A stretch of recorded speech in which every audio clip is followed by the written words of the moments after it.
Chapter 619. Gu Mengmeng retracted her hand from Li's and slowly closed her eyes. She mumbled one word as if she was sleep-talking and did not say another word. Leah understood that she was handing this liar over to him to deal with. So he swayed his tail, stood up and walked down. He circled around Yu Sijin twice before asking, "Wolf beast?"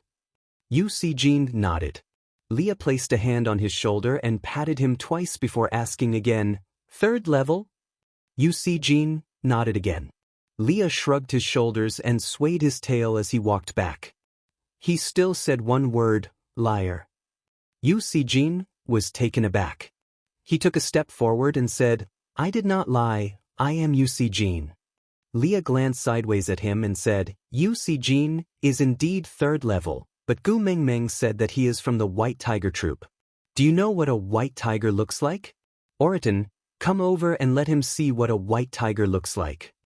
With that, Oriton, who had been guarding behind Gu Mengmeng, took a few steps forward and stood beside Leah, looking at Yu Sijin face to face. When two people of similar height stood together, the aura of Yu Sijin was instantly suppressed by Oriton.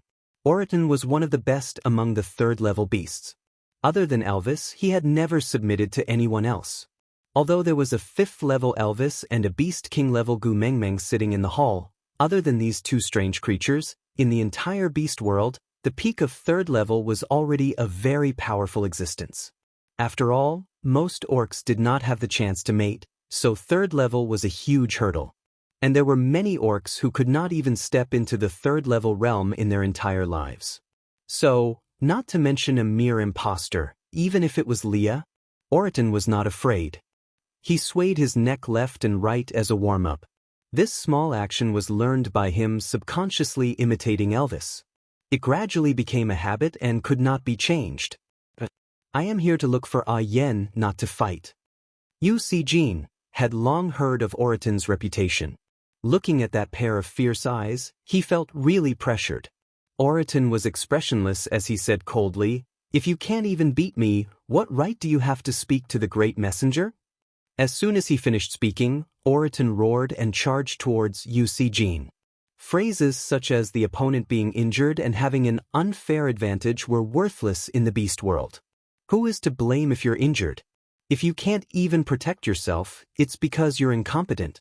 Who should accommodate you because you're useless? Sorry, there was no such logic in the beast world. Yu Sijin was a level 3 orc after all. Even though his condition was not as good as Oriton's, it was not to the extent of Oriton's one-sided abuse. He dodged, and could occasionally strike back at Oriton. After fighting for a while, there was only a small scratch on Oriton's arm, but Yu Sijin was in such a sorry state that it was almost unbearable to look at. Leah stared at Gu Mengmeng's expression from beginning to end and could not find any trace of heartache, so he was even more certain that she was a liar. But this liar came at the right time. He could relieve everyone's frustrations. So Leah stood up slowly and said softly, "It's all right, no matter if you're real or fake, as long as you can walk in front of Gu Mengmeng, I'll admit that you're Yu Sijin." Chapter 620. Elvis also slowly stood up from Gu Mengmeng's side. He took 2 steps forward and stood half a step behind Leah. He staggered his upper body and completely blocked Yu Sijin from Gu Mengmeng's line of sight. Ian flew out of nowhere and circled twice in the air. Then he spread his wings and flew in midair like a half-orc, looking down at Yu Sijin from above. It was not an exaggeration to say that Yu Sijin felt that there was an impassable iron wall in front of him. It was a high wall that gave off a strong sense of oppression and made it difficult for one to breathe. Walk over? Ha, stop joking. He had no doubt that when he walked past these people and reached Gu Mengmeng, not even his bones would be left. Every cell in his body was afraid. Yu Sijin could not help but take a step back and said, I'll go, all right? Oakley stood behind Yu Sijin, leading a group of tribesmen as the acting witch doctor. Among them, there was also the Snow Fox Elder who was at odds with him previously. They lined up in a row and behind them was a majestic group of beasts. In the dark night, pairs of bloodthirsty and dangerous eyes reflected sparks of fire, giving off an intimidating aura. Oakley laughed softly and asked, "Where do you think this is? That you can come and go as you please?" The Snow Fox elder had an unfriendly expression and a pair of wise eyes shone with coldness. He looked at Jean and said, "You have already offended the mighty beast deity by pretending to be the messenger and disrupting the celebration party of the messenger and the 9th highness of the Snow Fox tribe. As the elders of the messenger tribe, we cannot let you leave so easily." Jean was really panicking. He originally thought that his looks matched Gu Mingming's description of Jean, so he came with the mentality of giving it a try. He thought that since he matched Gu Mingming's description in every aspect, maybe she would like him when she sees him? Males, as long as they were pleasing to the eye, they could just accept them. As for whether he was the real Jean, who would care? He did not want to make things so big. Jean was extremely flustered. There was a wall in front, a pack of wolves behind, and a huge bird flying above his head. There's no escape. What followed was a live broadcast of a group fight. Yes, a group fight. A group of people beating up Jean. Elvis and the rest did not have a chance to attack as Oriton and Barit returned to Gu Mingming's side. Elvis hugged Gu Mingming back into his arms while Leah laid on Gu Mingming's knees, wagging his tail in boredom. Ian circled around twice before disappearing into the darkness again. A group of people around the bonfire were violently kicking Jean. "All right." After a long while, Gu Mingming said softly, saving Jean's life. Leah looked up with a puzzled expression. With a slightly sour tone, he asked, "Your heart aches?" Gu Mingming did not answer Lee's question. She just sat at her original spot and looked disdainfully at Jean, who was beaten to the point that he was on his last breath. She asked, "Tell me, who sent you here?" Jean was twitching as he laid on the ground. When he came, he got a body full of injuries in order to portray his character. This time, he did not need to portray his injuries anymore as they were more realistic than before. Hearing Gu Mingming's question, he shook his head blankly and said, No one sent me." Chapter 621. Ving was stunned, shook his head and said, No, it was a crippled beast who taught me." "Crippled beast?" The smile on Gu Mingming's face turned colder and her gaze was filled with venom. Her voice was calm and cold and it was hard to tell if she was happy or angry. She just asked, "Where is he?" Ving was stunned. Then he shook his head and said, "I don't know. He just happened to pass by our tribe and met me. Then he told me that I looked especially like an old lover of the great messenger. Then he told me that if I used the name Jean to see you, you would definitely like me. That way I could become the male of the great messenger. Even if you don't like me, you'll still let me stay in the messenger's tribe on account of my resemblance to that person. Our tribe was too weak in the past, and all the capable males had gone to better tribes to develop, leaving behind only the old and weak. Every year, when winter comes, there would be waves and waves of stray beasts coming to snatch our food. If we don't leave now, we will all be forced to death." Gu Mingming quietly looked at the male who was beaten until his face was swollen and could not even stand up.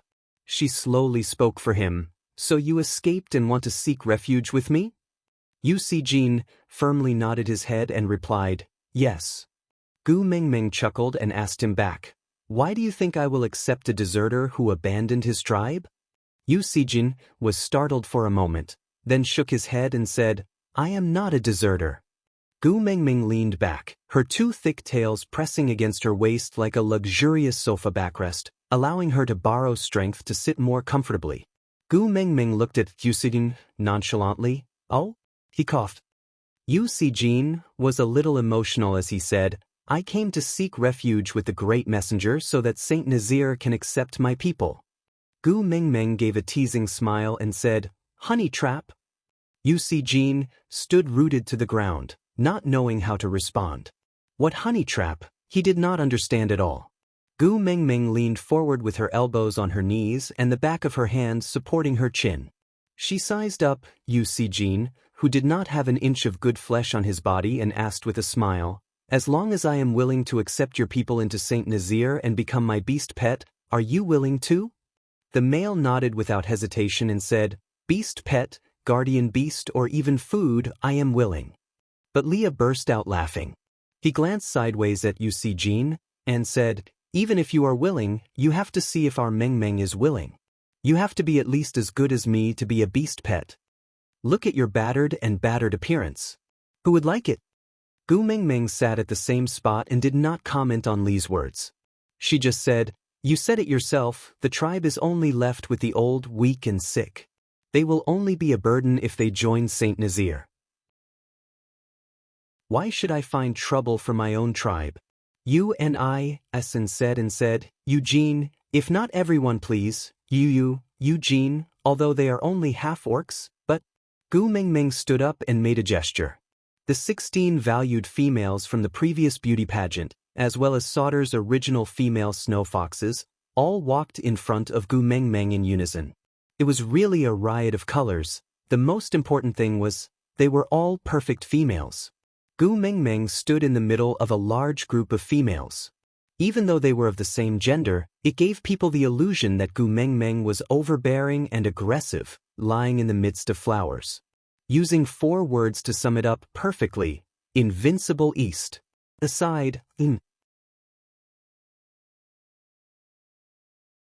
Chapter 622. The light in Jean's eyes completely dimmed. The most ideal situation would be for him to become Gu Meng Meng's male and receive her love, so that he could take care of his tribesmen. The next best thing would be for Gu Meng Meng to keep 2 half-orc females, so that even if the males could not survive the winter, they could die with no regrets.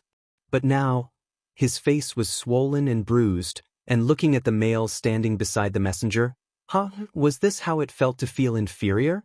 As for females, if it was any other tribe, even a half-orc female would definitely be accepted, but the messenger's tribe did not seem to lack females at all.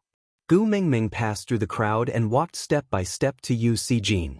She squatted down and said in a calm voice, without any emotions, "Your bargaining chip is not worth mentioning in my eyes.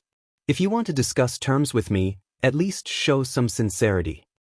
Jean did not understand and just stared blankly at Gu Meng Meng. He did not know why, but he just felt that Gu Meng Meng was giving him a chance. After thinking for a while, he said, "As long as the mighty messenger is willing to accept my tribesmen, I can do anything you want me to." "Anything?" Gu Meng Meng chuckled and said, "Tell me the situation you saw that person from start to end. Don't leave out a single word." Jean frowned and thought carefully before starting to narrate. "More than 10 days ago, there were stray beasts attacking our tribe. It was him who suddenly appeared and helped us defeat the stray beasts. We begged him to stay in our tribe. Although he was a crippled beast, he was still a 5th-level orc. With him, we would not have to be afraid of stray beasts attacking our tribe again. But he looked very sad and just looked into the distance, saying calmly, 'If I stay, it will be the real danger.' Then he suddenly looked at me and did not speak. After staring for a long time until I got goosebumps, he then opened his mouth and said that I looked like the messenger's old love. If I wanted to save the tribe, I could only rely on Saint Nazir." Thinking about it, he was really rash. With just a few words from a person whose name he didn't even know, he actually brought his clansmen to this place after a long journey. Gu Meng Meng laughed coldly. Stray beasts attacked the tribe and he just so happened to appear and save the tribe? Cole did not look like a fox with a Lei Feng personality. Moreover, his mating mark had already been washed away by Gu Meng Meng. He was a stray beast himself. Why would he help the tribe fight against the stray beasts? Could it be that he had directed and acted on his own from start to finish? Gu Meng Meng smiled sinisterly, but she did not tell Jean her inner thoughts. She just said coldly, "Didn't he say anything else?" Jean frowned, thought carefully for a long time and said, "Oh, there is. He had even said something very strange, such as, 'If a counterfeit that is closer to the original appears, how long will you be favored?' That was the case. I didn't know what he was talking about. When I asked him again, he just smiled and said, 'I'm just talking to myself.' So I didn't take it to heart. Counterfeit?" Gu Meng Meng turned back and saw that Leo was indeed unable to hold back his smile. He even knew about Li's habit of imitating Jean to please him, And he even spent so much effort to find an imitation that looked more like UC Jean, just to suppress Leah? Chapter 623. UC Jean could not keep up with Gu Mingming's pace and just laid on the ground, looking up at Gu Mingming as she walked back to Elvis and Lee's side step by step. She sat down and returned to her original embrace, one black and one white tail swaying lightly on her left and right. The snow fox laid on her knees, looking enchanting and affectionate. The group of females laughed and laughed as they dispersed. The people behind them who were originally aggressive also retracted their murderous aura and scattered in all directions. It was as if the tension from before had never happened. After being stunned for a long time, he finally regained his senses. He and his clansmen could really stay in Saint Nazaire. He could really become a member of the messenger's tribe. Struggling to stand up, UC Jean took a step forward and was stopped by Orit. He did not say anything and only looked at UC Jean expressionlessly. They were both level 3 orcs, but UC Jean knew very well that he was no match for Orit. Moreover, he had no intention of causing trouble, he only wanted to express his gratitude. So he shouted at Gu Mingming, "Burke." Gu Mingming looked at him from the corner of her eyes, not saying a word. UC Jean shouted again, "My name is Berg. From today onwards, my life belongs to Lord Emissary, and I'm at your disposal." Gu Mingming looked away and ignored him. She didn't need anyone else to put their lives in her hands. She no longer had the strength to bear another millennium. As she retracted her gaze, she saw Oriton handing Burke over to one of the elders and officially conveyed Gu Mingming's orders as the guardian of the messengers to temporarily settle the Burke tribesmen in Sauter and bring them along when Gu Mingming returned to Saint Nazaire. Leah slowly straightened his body and wiped away the playful expression on his face. He looked at Gu Mingming and asked, "You clearly know who instigated him to come and you still accepted him?" Gu Mingming chuckled. "The beast deity told me to maintain a kind heart. He said that this is the only way for me to find a way to save Hudda." Leah remained silent. Hudda's matter was a thorn in Gu Mingming's heart. As long as that little wolf cub did not wake up, Gu Mingming would be forced to take on all of Cole's tricks. He sighed and said, "I'll send someone to keep an eye on him." Gu Mingming chuckled. "Afraid that he will be another Ellie?" Leah nodded in acknowledgement. But Gu Mingming shook her head and said, "There's no need. A person who is willing to sacrifice himself for the tribe will not place his own tribe in a dangerous situation just for Cole's goal." Elvis's voice was slightly cold. "You believe him?" Gu Mingming nodded. She did not know if it was because of Snake, but she could now easily discern the subtle emotions of others, especially lies and fear. Elvis sighed and said, "Because he really looks like UC Jean, isn't that right?" Gu Mingming chuckled. She glanced sideways at Elvis and then at Leah. "Do the two of you still think that UC Jean really exists?" Elvis remained silent and Leah nodded. Gu Mingming was helpless, but she could not be bothered to explain further. She just said, "Pass down the order. In the future, if anyone claims to be UC Jean, there's no need to ask for permission. Just beat him away." Elvis frowned and his gaze darkened. "Actually hope that he really finds his way here. I will fulfill my promise and stay by your side." Gu Mingming was a little surprised and looked at Elvis in confusion.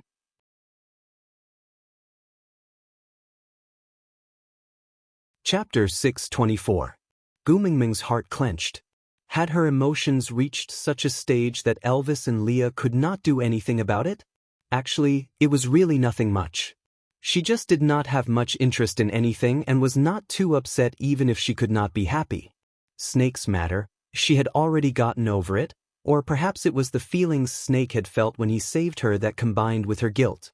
With the beast deities and Wabiai's guidance and reminders, she was no longer that upset. She was just not happy or angry, but it seemed to have made those two fellows very worried. The corners of Gu Mingming's mouth twitched as she forced a smile. She looked at Elvis and said, "I am really fine. I will slowly get better after a few days of getting used to this 1,000-year soul. Don't worry, all right?" Elvis sighed softly, then hugged Gu Mingming even tighter. His faint and hoarse voice rang above Gu Mingming's head. I'm afraid the only thing I can't learn in this lifetime is not to worry about you. Gu Mingming did not say anything else and just quietly allowed Elvis to hug her. The three little ones were drenched in sweat from running and suddenly pounced into Gu Mingming's arms.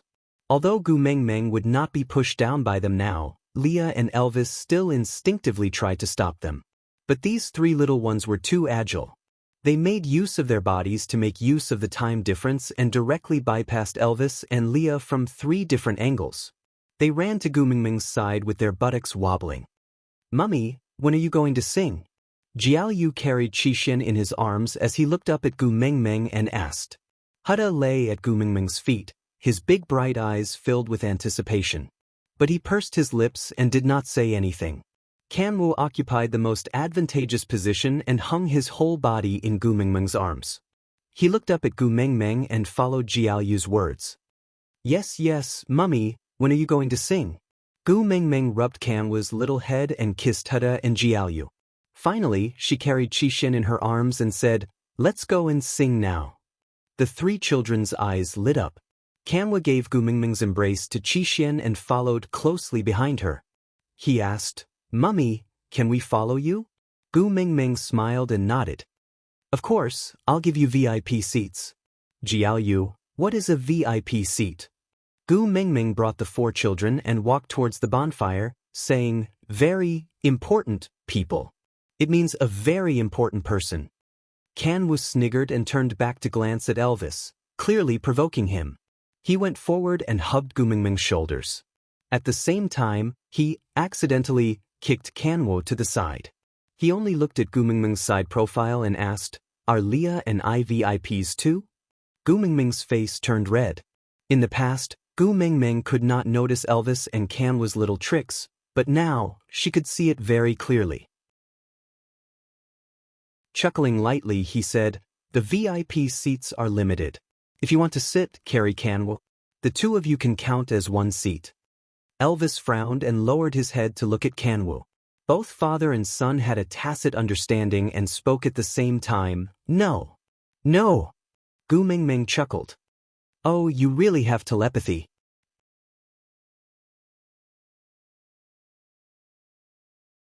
Chapter 625. Kanwu jumped into Lee's arms and said, "I will sit with Daddy Leah." Gu Mingming shook her head.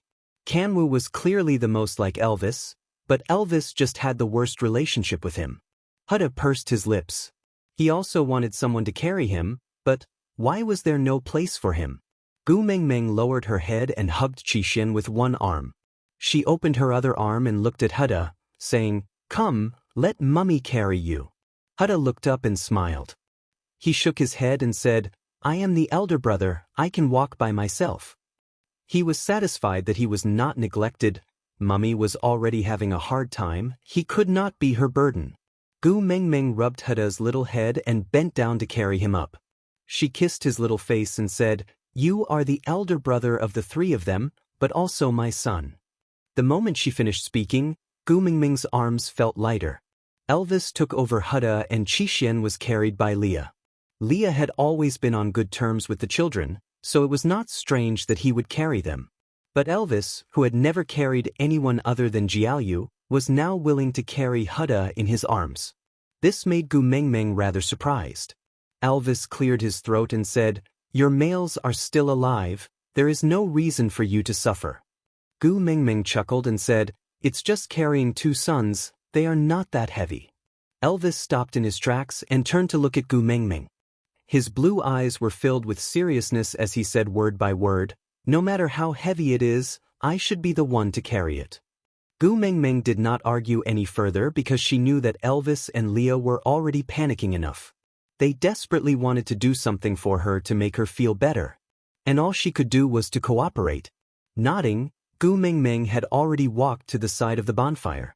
The drum used for Colin's proposal was left in St. Nazaire, but Leah rushed to make a new one after knowing that Gu Mingming was going to hold a bonfire party and had promised the children to sing. It was basically the same as the first version, but there were some improvements on the details, making it look much more exquisite than the one in St. Nazaire. Gu Mingming held the drum stick and hammered on the drum, producing a deep and resonant sound. With that hammering, only the crackling sound of the burning wood could be heard in the entire square. Everyone looked at Gu Mengmeng in unison. Gu Mengmeng took a deep breath and flipped onto the drum. She sat sideways lazily with one foot on the edge of the drum and the other hanging down casually. She held the drum stick in her hands and hit the drum rhythmically, each beat more concentrated than the one before. After the last beat, Gu Mengmeng slowly opened her mouth to sing Aliens. As only a few races in the beast world knew how to sing, this song, Alien, had become Gu Mengmeng's masterpiece. Every time the tribesmen heard it, their blood would boil. Following Colin's roar, the scene was so heated that it almost went out of control. Gu Mengmeng instinctively turned to look at Qixin. He was still sleeping quietly. Smiling bitterly, Gu Mengmeng looked down in disappointment. She also knew that Qixin was poisoned by coal. How could one song wake him up? She had only agreed to Huda's request because she could tell that the children were thinking of ways to make her happy. She could not bear to reject the children's kind intentions, but in the end, she was still delusional. What if Qixin could really wake up from a song? That would be the greatest mercy from the heavens.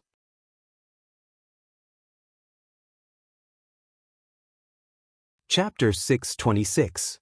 The night campfire party lasted for a long time. To be precise, it was a night of revelry for the Snow Fox tribe. After 1,000 years, the Snow Fox tribe finally became the closest tribe to the messenger of the beast deity. The worries that had been in turmoil for 1,000 years gradually disappeared along with the mark on Gu Mengmeng's left ear. In the following days, Leah became very busy. Gu Mengmeng intentionally handed solder over to Oakley to manage. After all, in the 1 month that Gu Mengmeng was in the Snake King Valley, Oakley managed the tribe well despite the estrangement between the two tribes. So Lee's main task for this period was to bring Oakley along to handle some tribe matters and teach him how to balance the relationship between power and benefits. After Leah and Gu Mengmeng became partners, the Snow Fox tribe became more peaceful. In Lee's words, they made a ruckus previously because they were too uneasy and afraid that Gu Mengmeng would abandon them. So they desperately wanted to prove that they were stronger than the people of Saint Nazir. This kind of situation was very common. It was the legendary saying that the more lacking something, the more they would flaunt it. But now that Leah and Gu Mengmeng's relationship had been confirmed, and Gu Mengmeng had told the elders that they were a family, the pride and nobility that had been ingrained into the Snow Fox tribe's bones for 1,000 years had gradually awakened, becoming the best framework to restrain them. There was no need to worry too much about restraining them, just a light sentence, "Don't forget you are from the Snow Fox tribe." It was easy for the elder and those troublesome females to settle down. The rain came suddenly. Gu Mengmeng had never seen such a majestic aura that could destroy everything in the modern world. Sitting at the entrance of the stone house, Gu Mengmeng reached out one hand to catch the rainwater falling from the sky. Gu Mengmeng frowned slightly as she watched the bean-sized raindrops land on her hand. It actually hurt a little from being smashed. If it was him, perhaps he would be happy? After all, he loved rainy days the most. A piece of beast skin was draped over her. Gu Mengmeng didn't turn back and just leaned into the familiar embrace. This rain will last for at least 10 days. The food reserves at home might not be enough, so I need to go out for a while. Elvis's gentle voice rang from above her head. There were quite a lot of people in this house now. Elvis and Lee's appetites had always been huge and they would usually come back after eating their fill while hunting. Accompanying Gu Mengmeng to eat was just to enjoy the feeling of eating with her. After Huda and his brothers evolved, their appetites had obviously increased. The three of them could eat almost an entire wild beast in one meal. After inheriting Snake's powers, Gu Mengmeng's appetite had obviously increased. A family would need about 5 wild beasts a day. The food reserves at home were indeed not enough. Gu Mengmeng stood up slowly and stuffed the beast's skin back into Elvis's arms. Then she looked at the rain and said, "I'll go, this kind of weather is more suitable for me than anyone else." Gu Mengmeng had just taken her first step and before her heel could even touch the ground, the back of her hand was pulled back by someone and she fell back into Elvis's chest. Elvis draped the beast skin hood over Gu Mengmeng's body, then hugged her whole body in his arms. After staying silent for a while, he said, "My female should be pampered. As long as I'm alive, there won't be any weather suitable for you to travel around. Understand?"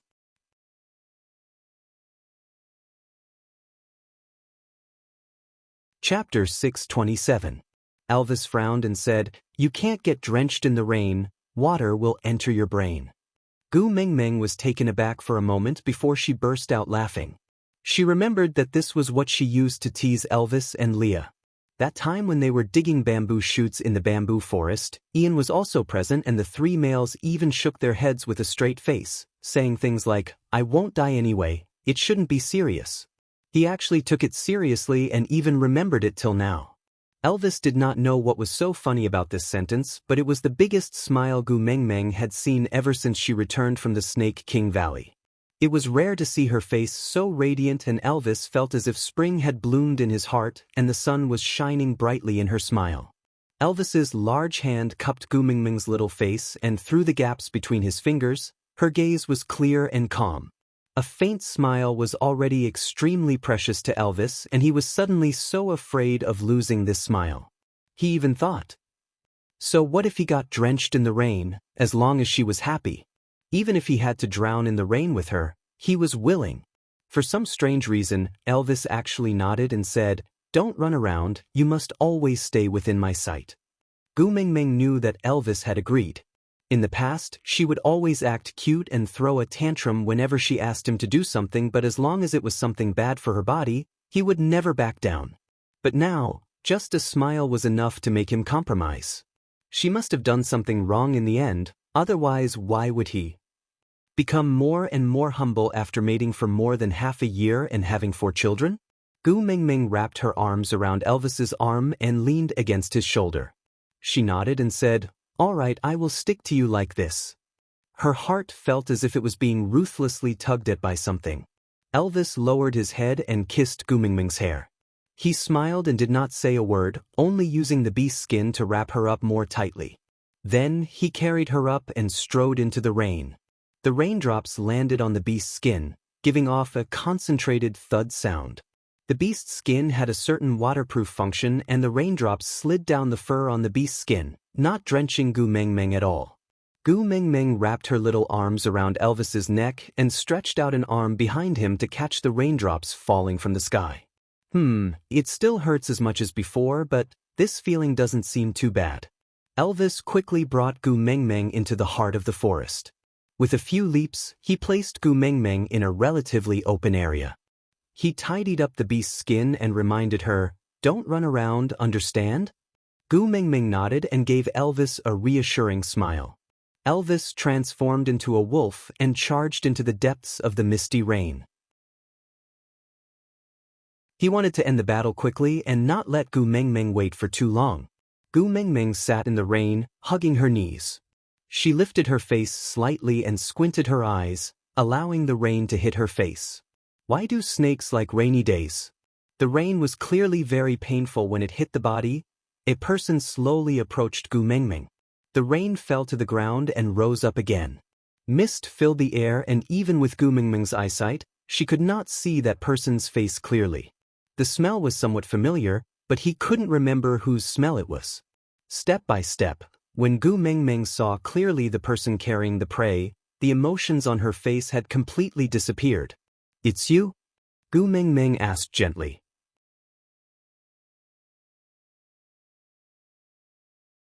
Chapter 628.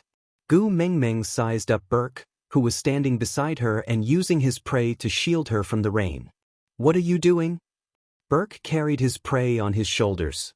In order to shield Gu Mengmeng from the rain as much as possible, he stood against the wind. The rain hit him from behind, but he stood there resolutely without moving an inch. He replied, "I met Elvis on my way back. Are you waiting for him?" Gu Mengmeng looked at Burke. Gu Mengmeng did not reply. She just quietly lowered her head to look at the raindrops falling into the puddle beside her feet. Drop by drop, ripples spread out in circles, but it did not form a circle before it was smashed by another drop of rain. Burke didn't mind and continued, "I came out to hunt for the elders in the tribe. You said before, If we stay, we must be self-sufficient and not be a burden to the tribe. Gu Mengmeng still didn't reply. After the incident with Snake, Gu Mengmeng clearly knew that if you don't want to give others a chance right from the start, then keep your kindness and easygoing. Don't give others hope and let them misunderstand. Burke acted as if he couldn't see Gu Mengmeng's rejection. I, Burke, am a man of my words.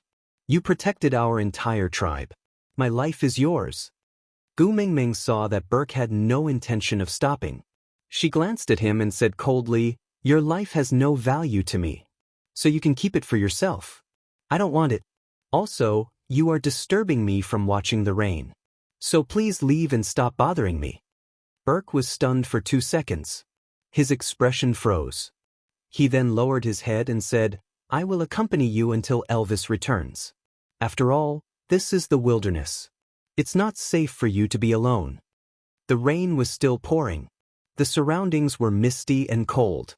But it made Gu Mengmeng feel very comfortable. Gu Mengmeng laughed softly. "Do you think, in the entire beast world, anyone can hurt me?"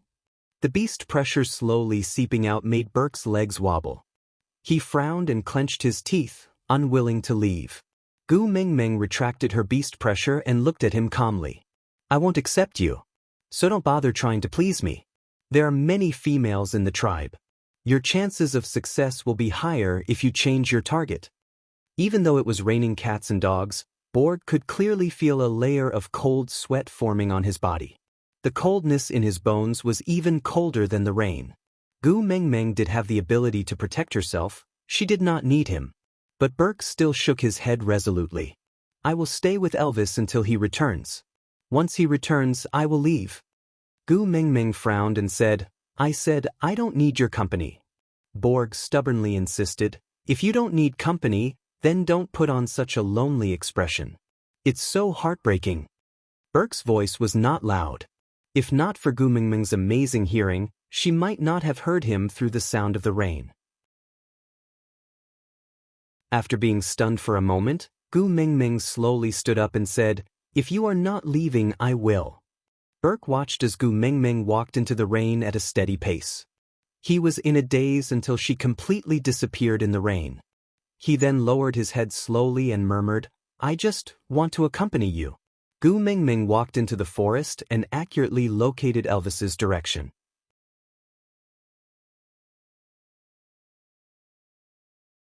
Chapter 629. Seeing Gu Mengmeng, Elvis was momentarily stunned.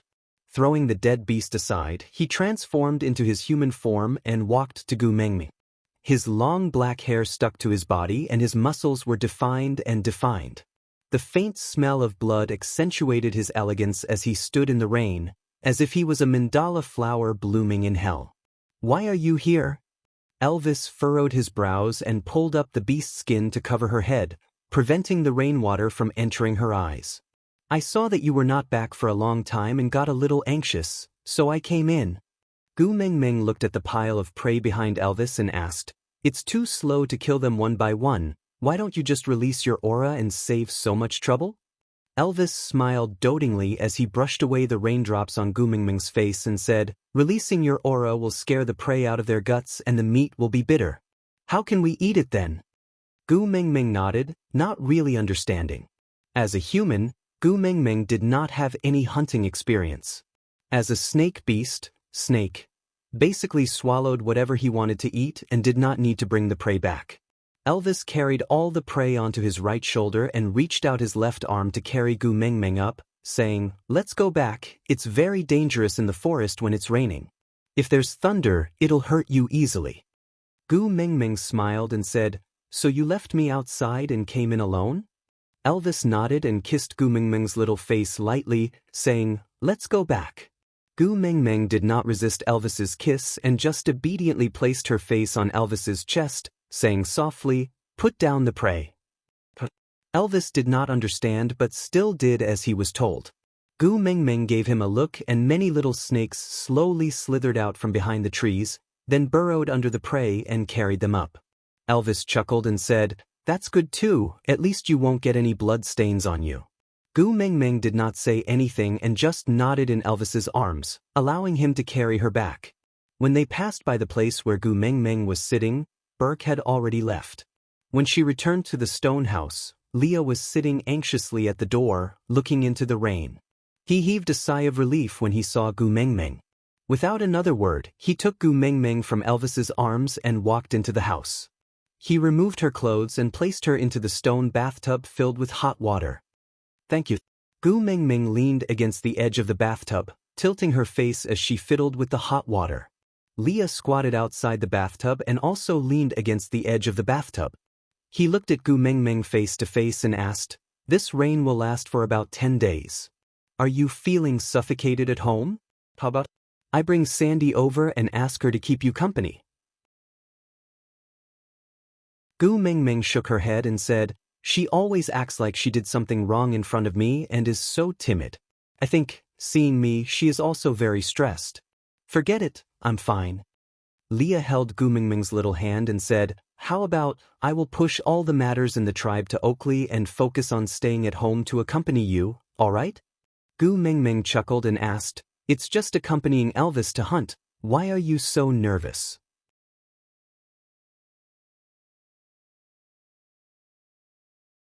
Chapter 630. Gu Mengmeng was taken aback. She chuckled and said, "Burke was here just now?" Leah nodded. "When I came back, I realized that both you and Elvis were not around. I was afraid that something might have happened to you, so I went out to look for you. I met Borg, who had just returned from a hunt, and he said..." Gu Mengmeng chuckled. "You said I look very lonely sitting in the rain, as if I need someone to accompany me?" Leah hesitated for a moment before nodding. Frowning slightly, his long and narrow eyes filled with heartache. His voice was as gentle as the moonlight. His slender fingers brushed past Gu Mengmeng's face and stopped at her left ear. "My female needs someone to accompany her, and it's actually another male telling me. I must be a failure." Gu Mengmeng held Lee's hand gently and placed it on her face. With a gentle gaze, she said, "I'm just accompanying Elvis to hunt and taking the chance to relax. I'm not alone, and you're not ignoring me.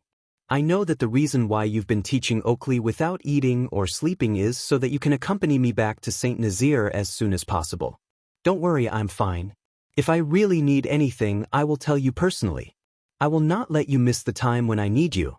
As for Borg, hey, he's just an outsider. Why should I care about what he says?" Leah chuckled. "That's true, he's not the real Eugene." With that, Elvis carried a big bowl of ginger water into the house and knelt down on one knee beside Gu Mengmeng. He blew on the spoon until it warmed up before sending it to Gu Mengmeng's lips. "Drink some to warm up your body." Gu Mengmeng did not reject him and allowed Elvis to feed her a big bowl. After showering and drinking the ginger water, Gu Mengmeng changed into a clean set of clothes and sat at the door, staring outside in a daze. Elvis and Leah were dealing with their prey at the back of the stone house. In the rain, someone ran towards Gu Mengmeng, but stopped not too far away. He did not go any closer, nor did he leave. He just stood there and stared at Gu Mengmeng for a long time, before lowering his head and turning to leave. Gu Mengmeng recognized that person's aura. It was Burke. He should have come to see her, but since he didn't, it should be nothing important. Perhaps he just wanted to make sure that she had returned safely. Gu Mengmeng did not greet Burke. She did not even look at him or give him any response. It was as if he was just a drop in the heavy rain, insignificant. The heavy rain continued for 13 days and Burke stared at Gu Mengmeng in the rain for 13 days.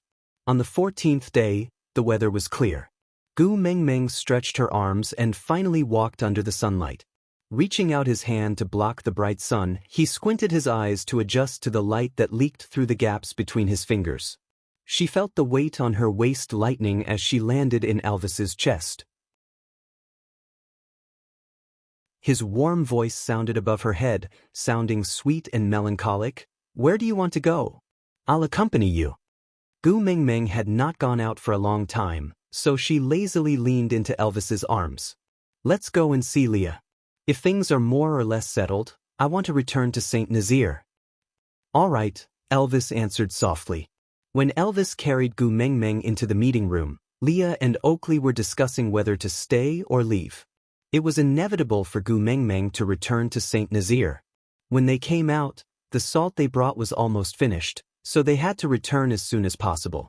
But the problem now was who would follow Gu Mengmeng back to Saint Nazaire, and who would stay in Sauter to guard the branch. Out of topic, today's update had ended. It was almost March and Susu was working hard to save her chapters, preparing for the explosive update in March.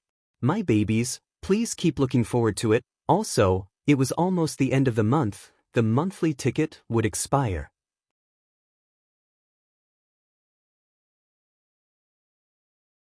Chapter 631. Mengmeng. Li's face was filled with fatigue, but his eyes still lit up when he saw Gu Mengmeng. There was a chair in the main seat of the meeting room which had the feel of the Hall of Justice. Other than Gu Mengmeng, no one else dared to sit on that chair, even Leah had never sat on it before. Gu Mengmeng did not have much feelings towards such formality, but Elvis would always put her in that position every time she came over, so she got used to it after a while. Leah sat beside Gu Mengmeng's legs and laid on her knees to look up at her. His furry tail swayed gently and finally landed in Gu Mengmeng's arms. No matter how tired he was, he still smiled blissfully and asked, "It's rare for the weather to be clear. Why did you come to the meeting room instead of walking around?" Gu Mengmeng fiddled with Li's tail, which was getting firmer by the day, and looked at Oakley, who had not spoken to her properly ever since her identity as the messenger of the beast deity was verified. She said, "I came to see how busy you guys are and if there's anything you need my help with." Oakley lowered his head and stood at the side respectfully. He said, "I am discussing with Mighty Leah about the candidates to follow you back to Saint Nazaire. Mighty Messenger, please tell me if there are any of them you wish to bring along or leave behind." Gu Mengmeng looked at Oakley and did not speak for a long while. She pursed her lips and seemed to be in a trance. Back then, he used a white fox to express his goodwill to her, followed her to gather honey without knowing anything, roasted meat with Barit and Colin outside Elvis's cave, and prepared rations before winter. It was as if it was just yesterday. Since when did that shy but clever Oakley become so distant and not dare to get close to her? Gu Mengmeng said, "In the past, we didn't talk like this." Oakley pursed his lips and lowered his head. "In the past, you were not the messenger of the beast deity." Gu Mengmeng sighed softly and did not say anything else. It was very difficult to maintain a basic friendship between males and females. That boundary was too difficult to grasp. Snake was the best example. Perhaps this was already the best outcome. Without further ado, Gu Mengmeng rubbed her temples and said, "The original tribesmen of Saint Nazaire can stay if they want. Those who don't, follow me back. Burke and the newly joined tribesmen must all follow me. As for the Snow Fox clan, except for Leah, everyone else will stay." Oakley frowned and thought for a moment before replying, "Other than Lord Leah, I'm afraid those few elders will be thinking too much." Gu Mengmeng chuckled and said, "Don't they like to worship the esoterica? I'll leave a set of secret manuals for them to worship, so they won't make trouble again." Oakley lifted his head and looked at Gu Mengmeng in confusion, not saying a word. Gu Mengmeng asked Oriton and Barit to bring back 2 large stone slabs. The size was comparable to the blackboards in school, and the surface had been polished to be extremely smooth. Then, they dipped a branch into the ashes left over from the fire and wrote some words on the stone slab. Then, Elvis, Leah, Oriton, and Barit used their sharp claws to slowly carve the inscriptions on the stone slab along the traces left by the ashes. It would take 3 days for everything to be done. Leah stared at the stone tablet for a long time, then pointed at one of the tablets and asked, "Meng, what's written on it? Can you tell me?"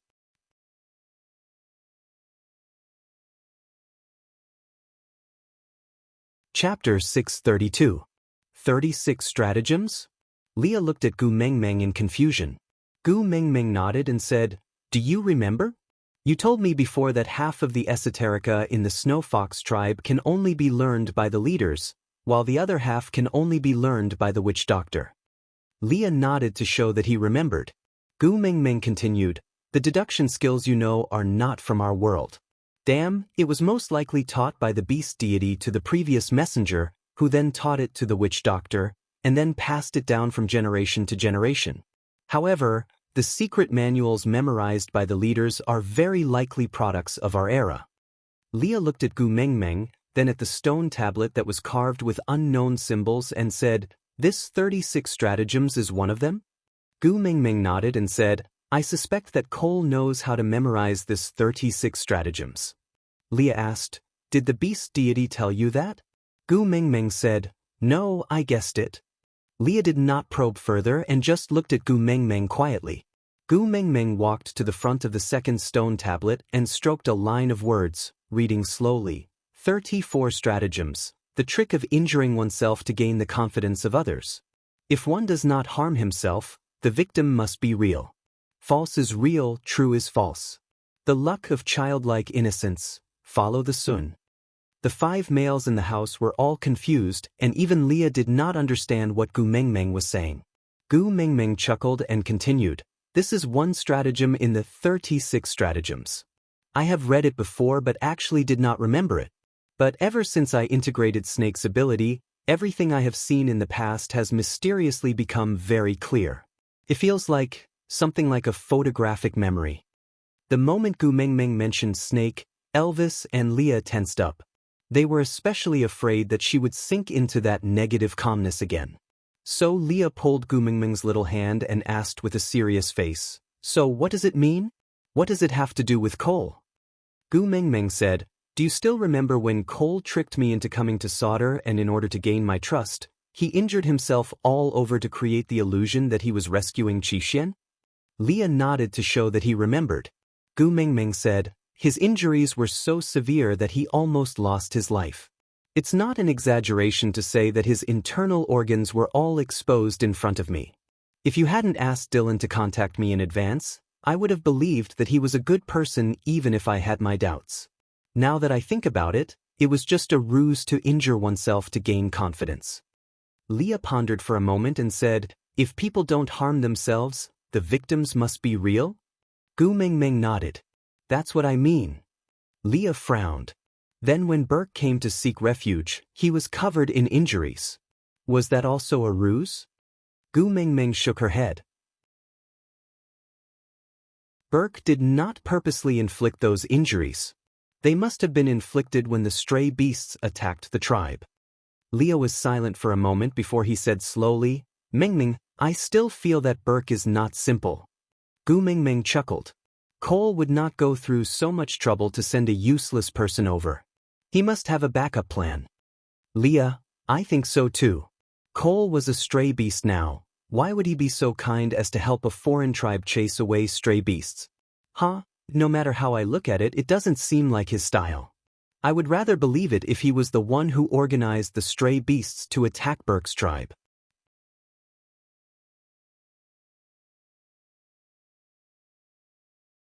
Chapter 633. Leah was stunned, as if he suddenly thought of something. He asked, "So Burke coming to seek refuge is also one of the plans?" Gu Mingming nodded and took another step forward. She touched a line of words and said, "The 7th stratagem, create something out of nothing." It was a lie, not a lie. It was all a lie. Leah did not really understand the explanation in this plan, but he was sure of one thing. Gu Mingming knew clearly that Burke's allegiance was not simple. Elvis took a step forward and stood beside Gu Mingming. He frowned and said, "Since there's something wrong with Burke, there's no need to bring him back to St. Nazir. I'll go there later and settle it on the spot." Gu Mingming held onto Elvis's arm and shook her head lightly. She took 2 steps back and pointed at another line of words.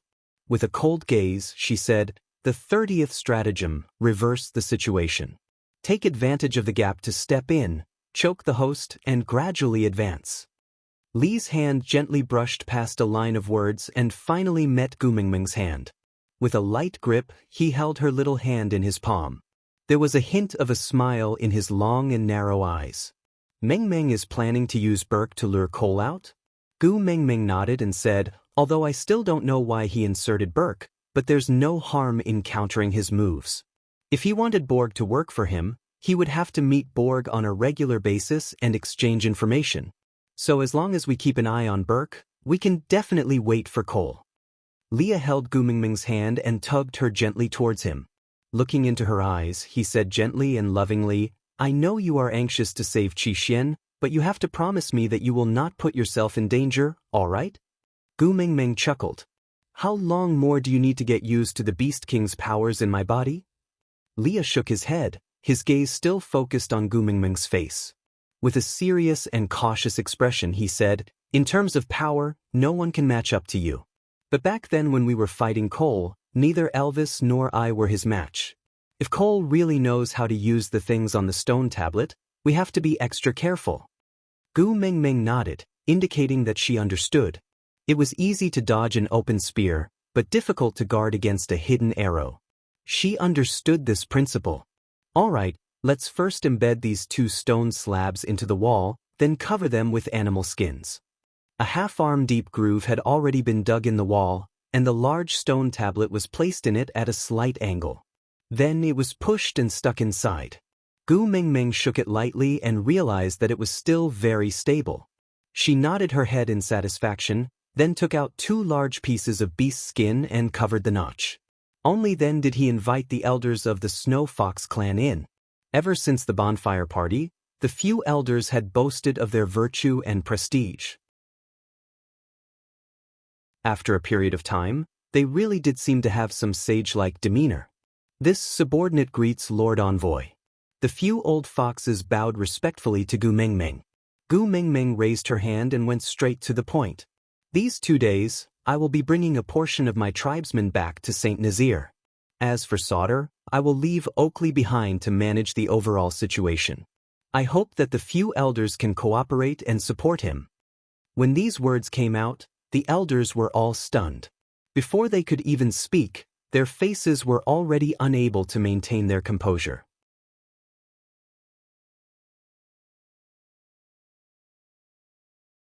Chapter 634. Gu Mingming's emphasis on the word, trusted, indeed made the elders' eyes light up and the unwillingness on their faces visibly disappeared. Gu Mingming gave them a look and Oriton and Barit lifted up the beast's skin. The 36 stratagems, engraved on the stone tablet, appeared in front of the few old foxes. The few elders' eyes widened. Although they did not recognize the words on it, they clearly knew that it was the symbol of the beast deity. Then, they hurriedly knelt down and kowtowed 9 times towards the stone tablet.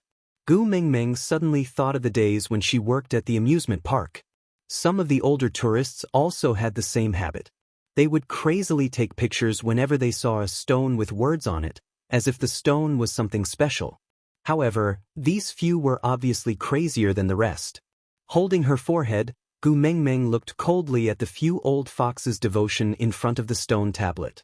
After they were done with their work, Gu Mingming then said, under the orders of the beast deity, the esoterica engraved here is to frighten the evil spirits and protect the people. The few elders are highly respected and are the best candidates to protect it. Gu Mingming purposely dragged out her words and sized up the anxious elders from the corner of her eyes. Seeing that they were about to pounce on her, she then continued, but Oakley is still young after all. It seems like a grievance for the few elders to stay behind and cooperate with him. Of course, although I am the messenger of the beast deity, I am also a democratic person. I respect the opinions of the elders. If you are not willing, I will not force you. An old man was the first to kneel down and prostrate himself at Gu Mingming's feet. He said, we are the most loyal servants of the messenger. It is our duty to share the messenger's burden. There is no grievance, no force. Protecting the esoterica is our honor. Great messenger, please grant us our wish. I am willing to stay behind and cooperate with the witch Dr. Oakley. With one taking the lead, how could the rest be willing to fall behind? Thus, Gu Mingming used 2 stones to settle these few old foxes. After a round of consolation, the elders left the meeting room with tears streaming down their faces, feeling extremely gratified. Gu Mingming heaved a long sigh of relief. She leaned against her seat tiredly. Leah stood at the side and wrapped his arm around Gu Mingming's shoulders. He wrapped his arm around her neck and gently rubbed her temples. He said, why do you have to entertain them personally? You can leave these matters to me. Gu Mingming looked up with a smile. You have been working hard for half a month so that I can return to St. Nazaire as soon as possible. You even have dark circles under your eyes. Leah touched his eyes instinctively and asked worriedly, "Am I ugly?" Gu Mingming chuckled. "Didn't you claim to be the most handsome male in the world? Are you worried now?" Leah pinched Gu Mingming's little nose and said, "It's all because I'm afraid that you won't like me if I'm ugly." Gu Mingming rubbed herself in Lee's arms and said, "I left everyone from the Snow Fox clan behind. Will you feel uncomfortable?" Leah paused and shook his head. "No matter how much they flatter me now and address me as the Ninth Highness, I know very well that I can no longer treat them as my own tribesmen." Gu Mingming looked up at Leah, her gaze filled with heartache.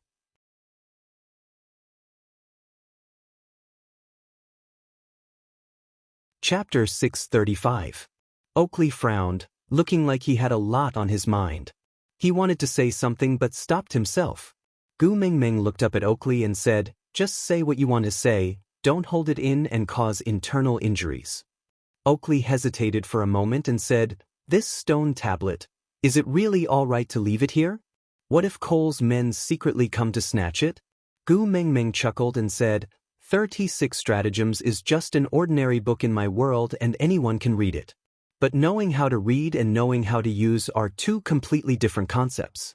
Let's not talk about the fact that the people here don't know these words. Even if they do, how much do they know?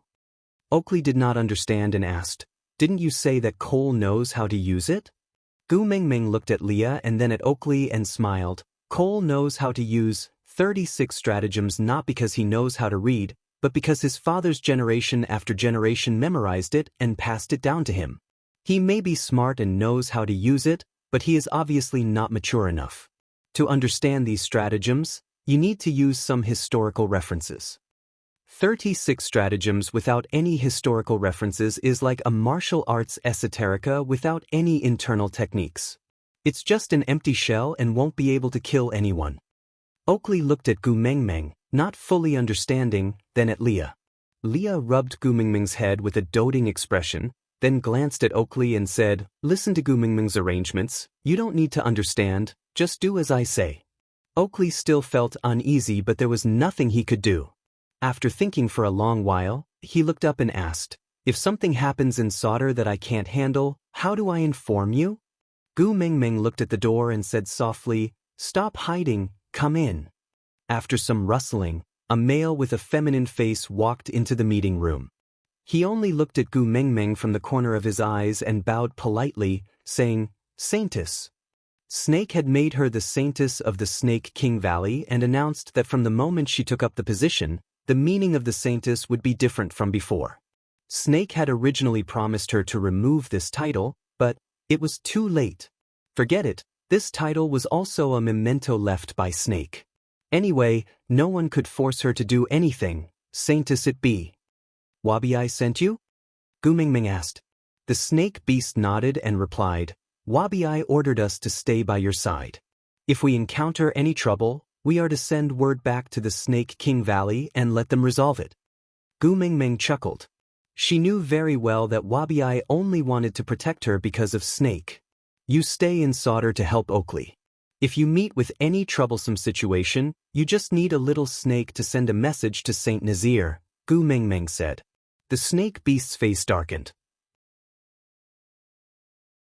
It glanced at Oakley and said reluctantly, "I want to guard the saint." Gu Mingming sneered and slowly activated the Snake King's pressure in her body. The snake beast trembled and knelt down. Its forehead was covered in sweat and it bit its lower lip, not daring to resist. Gu Mingming slowly retracted her pressure and said, "Keep your useless worries and obey my orders." The snake beast replied with a trembling voice, "Yes." Gu Mingming stood up and Elvis carried her up. When he passed by Oakley, Gu Mingming said, "If there are no other problems, I will set off for Saint Nazir 3 days later."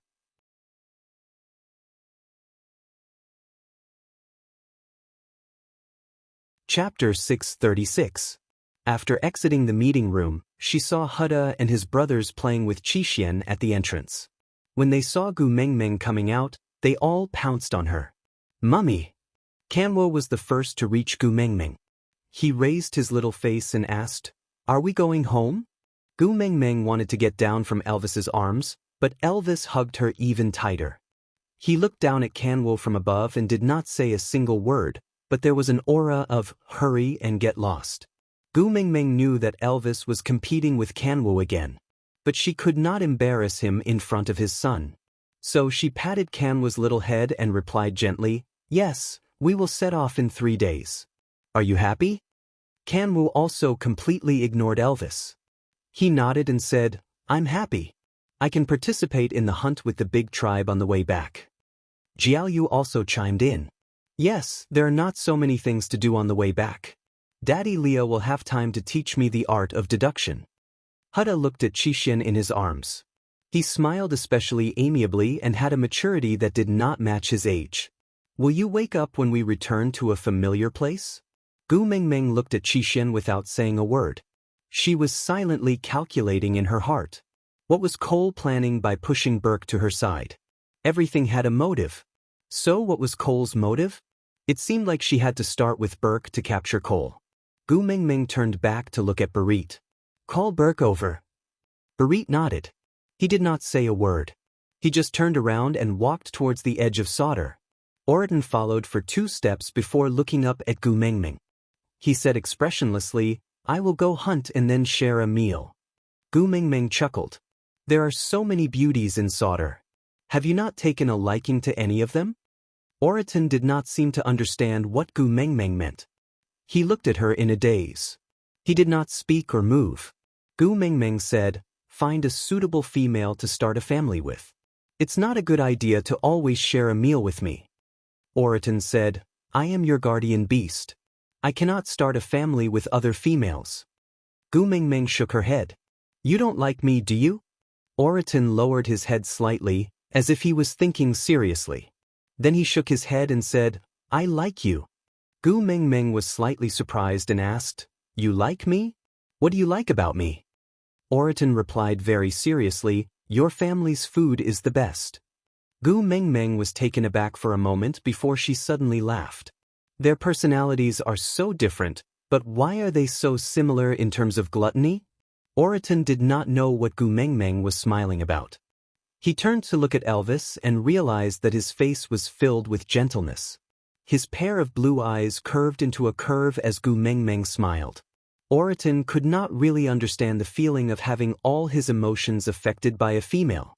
He did not know if all females had this ability or only Gu Mingming had this ability. For someone like him who had almost forgotten his emotions, who knew if he could be saved if he mated with Gu Mingming? One day in the future, would she be able to smile unknowingly like Elvis?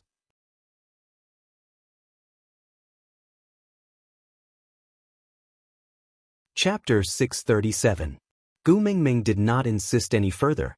She no longer had the passion she had when she helped Sandy and Colin build the bridge. She did not want to interfere too much in other people's lives. When Elvis carried Gu Mingming back to the stone house, Barit and Burke were already waiting at the door. Barit straightened his back when he saw Gu Mingming. His long, soldier-like face had become even more resolute in the past 2 months, and he was even more taciturn. It was as if other than in front of Gu Mingming, he did not even open his mouth to speak much. "I've brought her." Barit opened his mouth, as if he was reporting for work, concise and to the point. With that, he returned to stand behind Elvis and continued his role as the messenger's guard. He did not speak much and did not steal the limelight. If one did not look closely, he would look like a background version of Gu Mingming. Elvis carried Gu Mingming and sat on the stone steps at the door. Leah swayed his tail and walked past Burke. He paused for a moment and chuckled. He did not say anything and just walked to the simple stove to start a fire.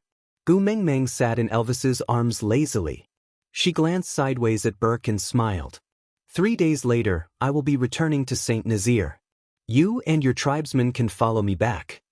Burke clenched his fists by the sides of his body and slowly released them. He did not dare to look straight at Gu Mingming and could only stare at her shadow that was elongated by the sun.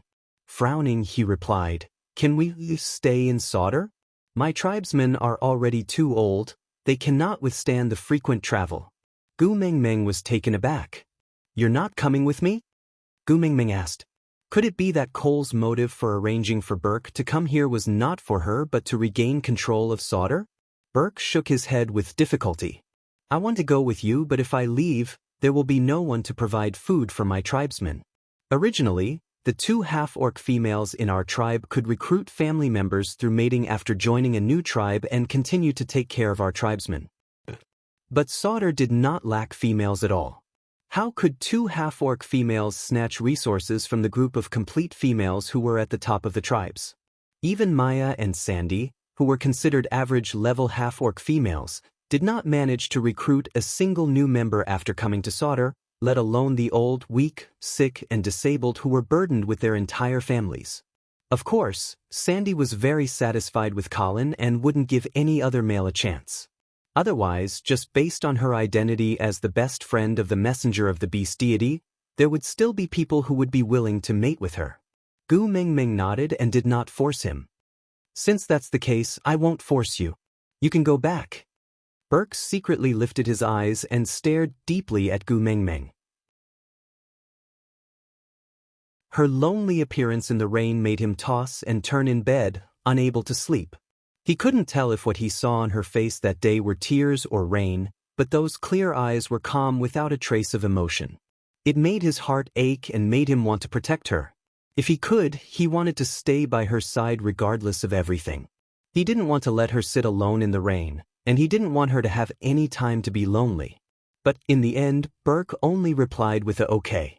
He then turned around and left with heavy footsteps.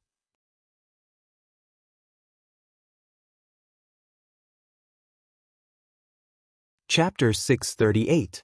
Leah put down the work in his hands and walked to Gu Mingming's side. He hooked Gu Mingming's chin with his slender fingers and squinted his eyes with the resentful expression. You are so familiar with his scent, why do I feel so unhappy? This meant that Gu Mingming did not smell wrongly. Chuckling, Gu Mingming glanced sideways at Barit and said, Seems like you have to stay behind this time. Barit turned his head and looked at the direction where Burke had disappeared to. Stay behind and watch him? Gu Mingming shook her head and said, Stay behind and help me protect Oakley. If he loses control, at least the 2 of you have to run back to St. Nazir alive. Barit retracted his gaze and looked at Gu Mingming. He pursed his lips and finally replied, All right. But Leah did not give up. He pinched Gu Mingming's chin back and looked straight into her eyes. What do you plan to do after you catch him? Gu Mingming laughed softly and said, I also don't know, how far can I go for my son? Leah raised his head and asked, What if he requests to be your beast pet? Will you agree to him for Qishuan's sake? Gu Mingming looked up and stared straight into Li's eyes. Beast pet? I'm afraid he doesn't have the guts to make such a request. Leah continued asking, What if he does? What do you plan to do? Gu Mingming's shoulders trembled as she smiled sinisterly. Her gaze was cold as she said, If he does, I'll agree to him. Let's see if he has the life to enjoy the poison in my body. Gu Mingming frowned as she felt a slight pain in her chin and shoulder. But she did not resist. Elvis's voice exploded above her head like a subwoofer, hitting Gu Mingming's heart with every word. I'm not dead yet. Leah held Gu Mingming's little face. There was a smile on his devilish and fairy-like face, but why did it look like a layer of ice had formed on his smile? I'm still alive too. Gu Mingming smiled embarrassedly. I know. I was just saying casually. Li's smile grew colder and colder. Even though his voice was calm, it gave off an oppressive feeling as if a storm was brewing. It was as if the air pressure within a radius of 100 meters around Leah had been pulled down. His body leaned forward slightly and his entire body enveloped Gu Mingming. His long and narrow eyes were filled with a dangerous and fatal seductive aura. His dark red lips parted slightly, bringing with it a unique fragrance, just like the flowers on the other shore, causing one's imagination to run wild. The 2 of us are not so useless that we need to sacrifice our own females to solve the problem. Leah was only a 3rd-level beast, right? Gu Mingming was uncertain for a moment. Was her power above Li's now? Gu Mingming. Gu. Ming, this and gu, this. Her lips were sealed by Elvis and his tongue entered her mouth, robbing her of all the fragrance. Gu Mingming felt a numbing sensation on her neck. She glanced sideways and realized that Leah was nibbling on her neck. His strength was neither light nor heavy. It was slightly painful but not injurious. It was filled with lust and punishment. After a long while, when Gu Mingming's entire body turned limp, the two of them released her in unison.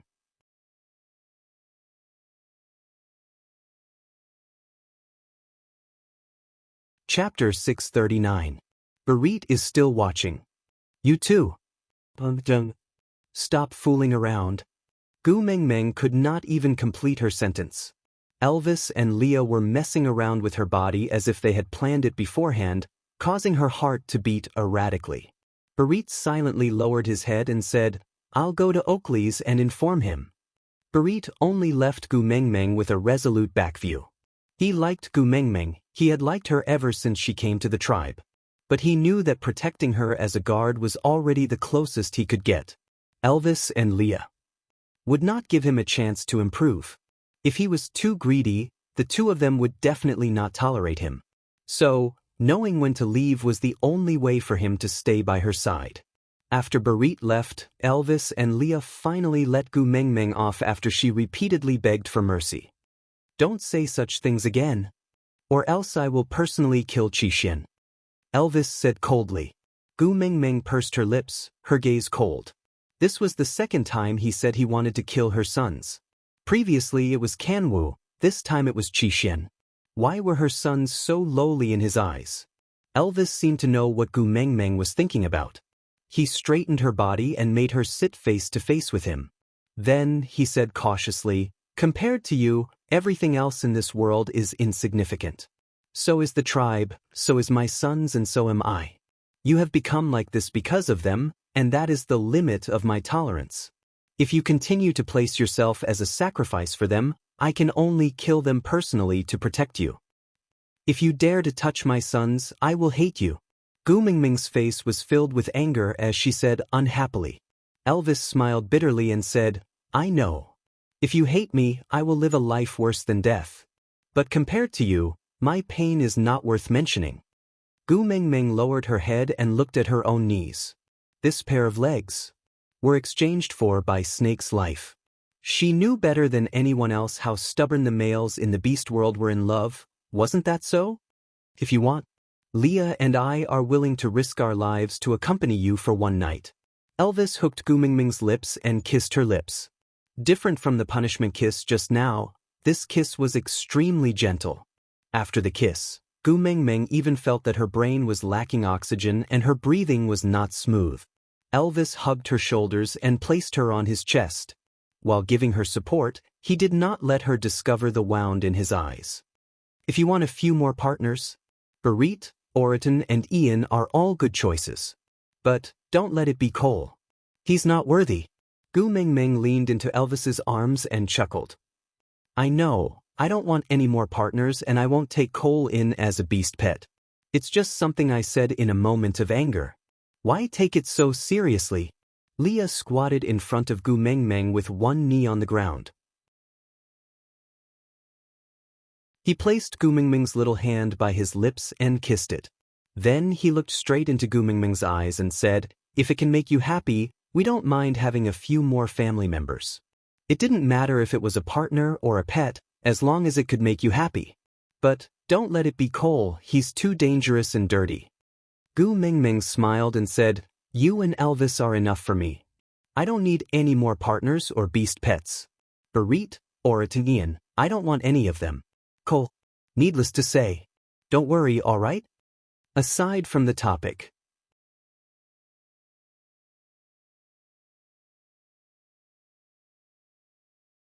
Chapter 640. 3 days later, Gu Mingming set off for St. Nazaire. Other than Oakley and Barit, the rest of the St. Nazaire tribesmen who had migrated over during the attack on Cole followed Gu Mingming. A few of the snow foxes also wanted to follow Gu Mingming back to St. Nazaire, but were stopped by Leah using the 2 stone tablets. The 16 valued females, Maya and Sandy, 18 big families, and some single males who had yet to mate, walked out of Sauter's main entrance in a majestic manner. Looking back, Oakley, Barit and the snake beast sent by Wabi were standing at the door like abandoned dogs, looking at them from afar. Gu Mengmeng sighed softly and turned back. Elvis tightened his arms around her waist and asked, "Worried?" Gu Mengmeng nodded and said, "Barit is just a third-level beast. If he really meets Cole, he can't even protect himself. How can he protect Oakley? I just feel it's too risky." Elvis said, "Should we send someone to the Snake King Valley to send a message and invite Wabi over to protect them in secret?" Gu Mengmeng thought for a moment and shook her head, saying, "Let's not talk about how Cole wouldn't dare to show himself if Wabi is around. Also, with Wabi's temper, I'm afraid that Barit and Oakley will die in Wabi's hands before Cole arrives." Leah walked beside Elvis and held Gu Mengmeng's little hand, saying, "If you are really worried, I will call the two of them over and return to St. Nazir together. Let's leave Sauter to those few old things. If Cole's motive is to snatch Sauter back, then it would be more beneficial for Cole if the two of them are not around." Gu Mengmeng shook her head and said, "Cole clearly knows that I have already found out that Burke was instigated by him to come to Sauter. If I am not prepared at all, it will only arouse his suspicions." Elvis said slowly, "Being too perfect in itself is a loophole?" Gu Mengmeng nodded and did not say a word.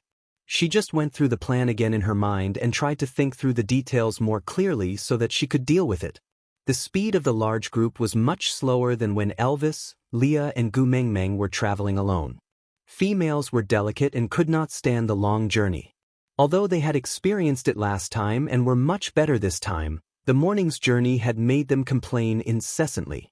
Gu Mengmeng was not really in a hurry to rush back to St. Nazir, so she found a better place in the forest in the afternoon and ordered them to rest on the spot.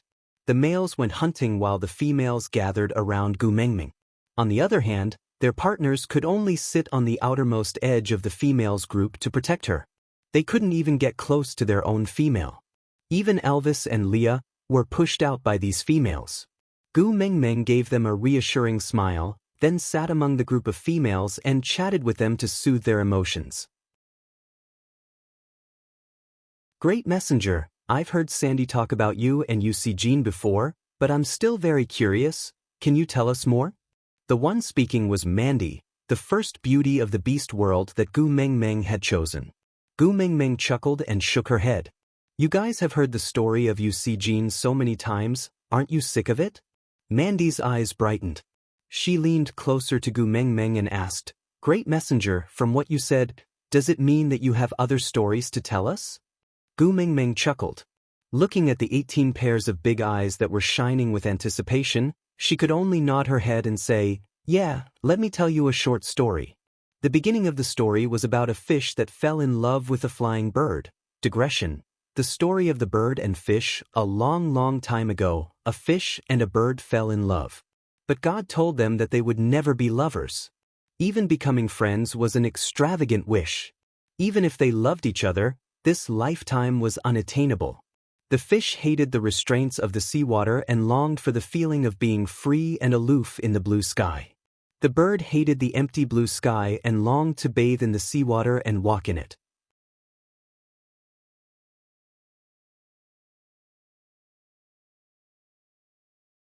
Chapter 641.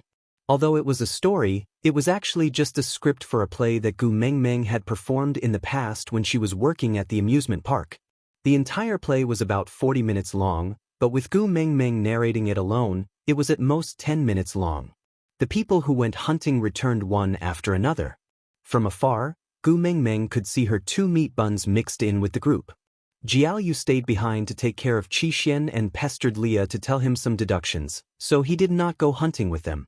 Meanwhile, Huda and Kanwa followed the rest of the group. Seeing her sons, Gu Mengmeng's expression became much gentler. She clapped her hands and said, "All right ladies, today's story ends here. Everyone go back to your own males and have a good rest. After dinner, we will continue our journey in the afternoon." The females still wanted to hear more stories, but did not dare to pester them too much. Mandy and Sandy each took the lead to evacuate a few females before the rest of the group dispersed one after another. Mandy stood behind Gu Mengmeng, feeling rather bashful. She tugged at Gu Mengmeng's skirt and asked softly, "That flying bird that fell in love with the fish, Is it Ian? Gu Mengmeng was stunned for a moment, before shaking her head in exasperation. Everything about the beast world was good, except for this habit of letting one's imagination run wild. Gu Mengmeng gently held Mandy's shoulders and said, "That's just a story, don't think too much about it. Hurry and go back. Your males are still waiting." Mandy nodded, but her eyes secretly peeked up at the treetops. Gu Mengmeng knew that this clearly meant that Ian was one of the main characters in the story. Forget it, let her fantasize all she wants. After sending Mandy off, the two meat buns that had returned from hunting ran to Gu Mengmeng. "Mummy here." Kanwa's speed was always faster. Although Huda was the big brother, he was not Kanwa's match in terms of stamina. When Kanwa ran to Gu Mengmeng, Huda was still 5 to 6 meters behind him. Gu Mengmeng looked at the dead rabbit and gently rubbed Kanwa's head, saying, Kanwa is really awesome. Rabbits were agile, so it was very difficult to catch them. You are really amazing." Kanwa was extremely enraged after receiving the compliment. His azure blue eyes seemed to stare at Elvis. He clearly had a young and tender face, but it had an inexplicable sense of provocation. Elvis clenched his teeth and walked to Kanwa's side. He grabbed the back of his neck and lifted him up to eye level, saying coldly, "Don't you know the rules?" Kanwa bared his fangs and brandished his claws, but he could not even touch a single strand of Elvis's hair. Gritting his teeth, he said, "The prey is for my mother, it's fine as long as my mother likes it, why are you so nosy?" Elvis pinched Kanwa's face and forcefully turned his head to look at the dead rabbit. Then, he said coldly word by word, "Do you think my wife would like that ugly piece of trash whose skin and flesh were all torn apart?" Kanwa's face twitched. Kanwa choked and could not say a word. It was his first time participating in a hunt and that rabbit was indeed too cunning, so, his death was a little tragic, but he still felt indignant after hearing Elvis's words. Kanwa's eyes lit up. Seeing that her son was about to cry from Elvis's words, Kanwa did not want to cry at all, it was purely his mother's imagination. Gu Mengmeng hurriedly stood up and grabbed the rabbit's ears. She chuckled, "I really want to eat rabbits today. Not bad, not bad." Aside from the topic, the story of bird and fish, the fish did not want to give up because it felt the blue sky calling it. The bird did not want to give up because it felt that the sea was its true home. Just like that, the fish and the bird kept trying to get closer, but in the process of getting closer to their dreams, they were getting closer to death. The fish said to the bird, "You were originally in the sky, you should be flying around." The bird said to the fish, "You were originally in the sea, you should be swimming around." The fish said to the bird, "If birds and fish can love each other, then where should we build our nests?" The fish's tears fell into the sea. The bird said to the fish, "Look at me, I will tell you the answer." The bird flew up into the sky for the last time.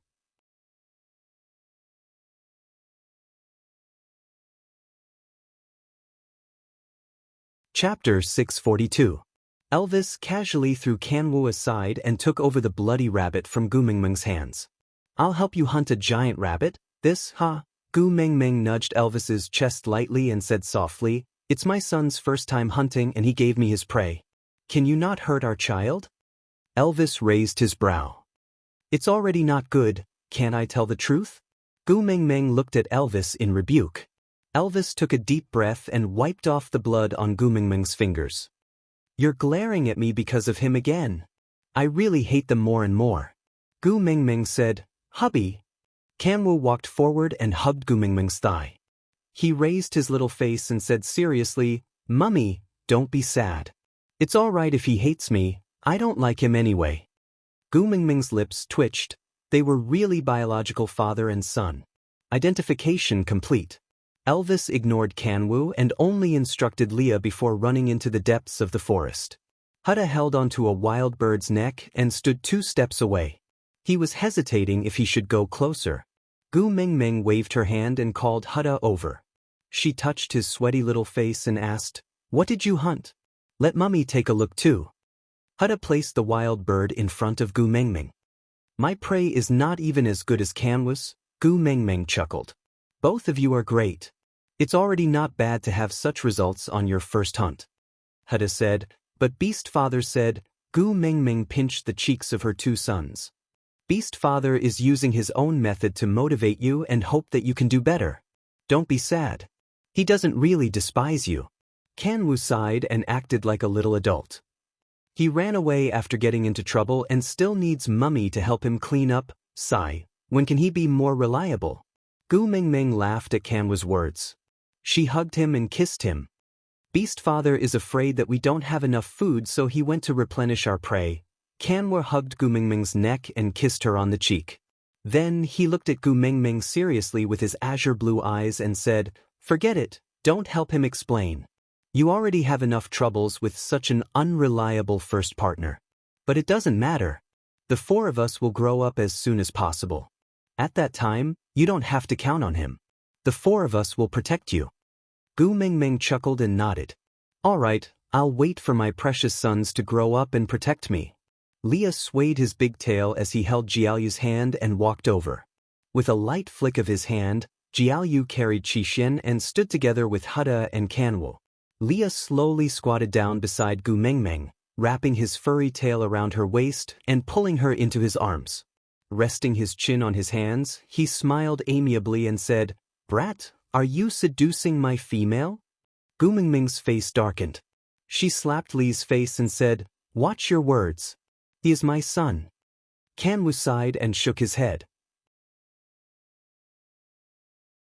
He placed one hand on Gu Mingming's shoulder and said earnestly, "Mummy, why don't you consider taking in a few more normal males?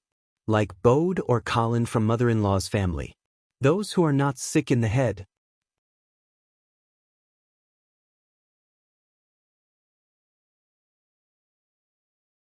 Chapter 643. Li's nonchalant words made Yuan Sherwu's hair stand on end. Today was the first time he had gone hunting with his tribesmen. It was nerve-wracking and exciting. Although he had only hunted a small rabbit and there was still a lot of room for improvement in his skills, but he had received a compliment from his mother. Not allowing him to go hunting from now on? Why not just chop off his 4 limbs and be done with it? He bared his teeth at Leah, looking like he was about to explode. He felt that if Leah was not carrying Gu Mingming in his arms, Kanwu would definitely pounce on him and bite him. Jiaoyu tugged at Kanwu lightly and whispered something into his ear. Kanwu paused for a moment and smiled sneakily for a second. Then he instantly lost his temper and sat on the ground. He lifted his little face and looked at Gu Mingming with a pair of watery blue eyes, melting Gu Mingming's heart.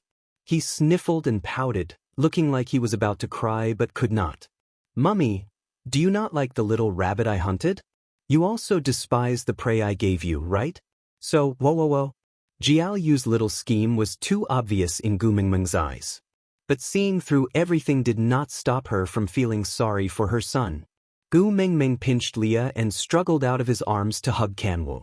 She comforted him softly. "Kanwu, be good. Kanwu, don't cry. Mummy really likes the prey Kanwu gave to Mummy. You have done very well. Mummy is proud of you." Kanwu said, Whoa, but I can't hunt any more for Mummy. Sob.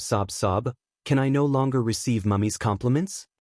Can I no longer take care of Mummy? Then I will be abandoned by Mummy and become a wild wolf that no one wants? Sob. Kanwu's unreasonable crying was, strictly speaking, illogical. But which mother in this world would not feel heartwarming when she heard her son trying so hard to take care of her, trying so hard to prove his capabilities in front of her? Gu Mingming patted Kanwu's back lightly. Then she tilted her head and stood on Kanwu's side without any principles. She glared at Leah and said with slight annoyance, "It's fine if Elvis is like this, but why are you like this too? What's the point of abusing your power to threaten a kid?" Leah was stunned for a moment after being scolded by Gu Mingming. He then smiled brightly and leaned his handsome face in front of Gu Mingming, the tip of his nose touching Gu Mingming's, as if he could not wait to see Gu Mingming in his eyes. The 2 pure white fox ears on the top of his head twitched twice, his voice ambiguous and excited. The moment he opened his thin lips, Li's unique warm breath sprayed onto Gu Mingming's face, making her feel sentimental. "Mingming, you look so attractive when you are angry." Gu Mingming blushed at Li's actions and instinctively took a step back. But Leah did not give up. His large tail quickly occupied her waist and pulled her towards him. He supported the back of her head with one hand and slid his other hand down her arm to her palm. He opened his fingers and slipped them through the gaps between her fingers. With one grip, all 10 fingers were locked tightly. If you're angry, do you want me to pull your ears? Gu Mingming's entire body stiffened from Li's actions, but she did not know what to do. She turned around to seek help from her sons, only to see Jiao Yusai and Pat Kanwu, saying, "Forget it, don't bother with a masochist. A normal person will never win against a lunatic."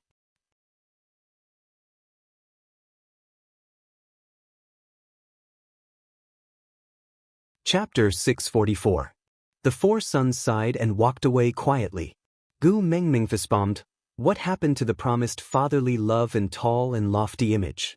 Why were these 2 fellows in her family disliked by their sons one after another? Was there really something wrong with her taste in men? Gu Mingming felt a deep sadness. Elvis did not need too much time to hunt, so not long after the 4 little ones left, Elvis was already carrying a huge rabbit that was 3 times the size of his human form back.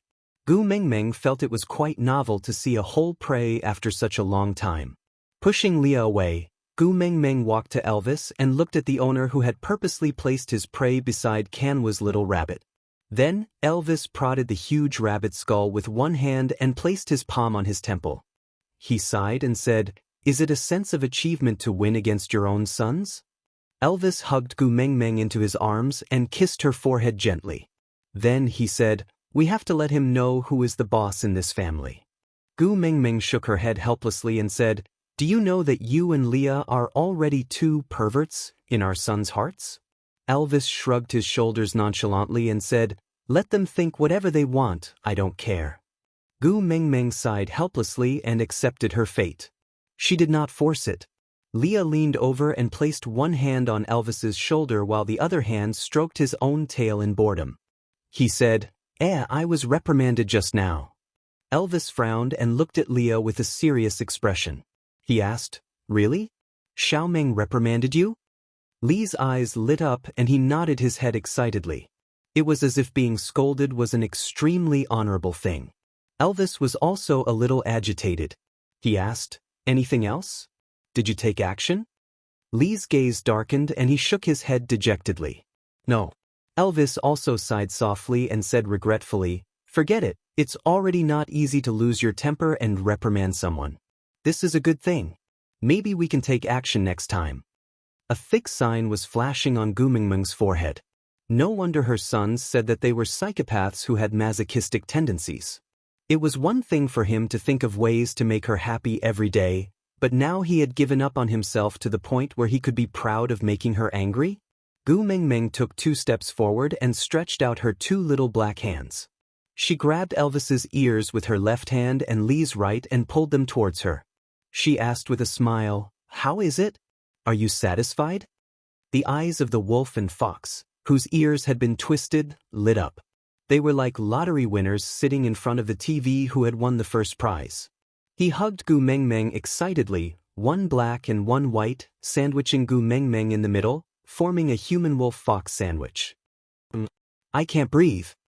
Gu Mingming roared with a face full of despair. Elvis and Leah then calmed down and released her. Leah held onto Gu Mingming's shoulders and said, "That's great, Gu Mingming, you can finally be angry. During this period of time, you haven't laughed or made a fuss. It's making my heart ache. It's good that you're angry. It's good that you have mood swings. I'll go cook for you. It'll be ready soon." With that, Leah kissed Gu Mingming's face heavily. Then, he swayed his tail and went to deal with the giant rabbit. It was not an exaggeration to say that Gu Mingming saw countless blooming flowers spinning around Leah.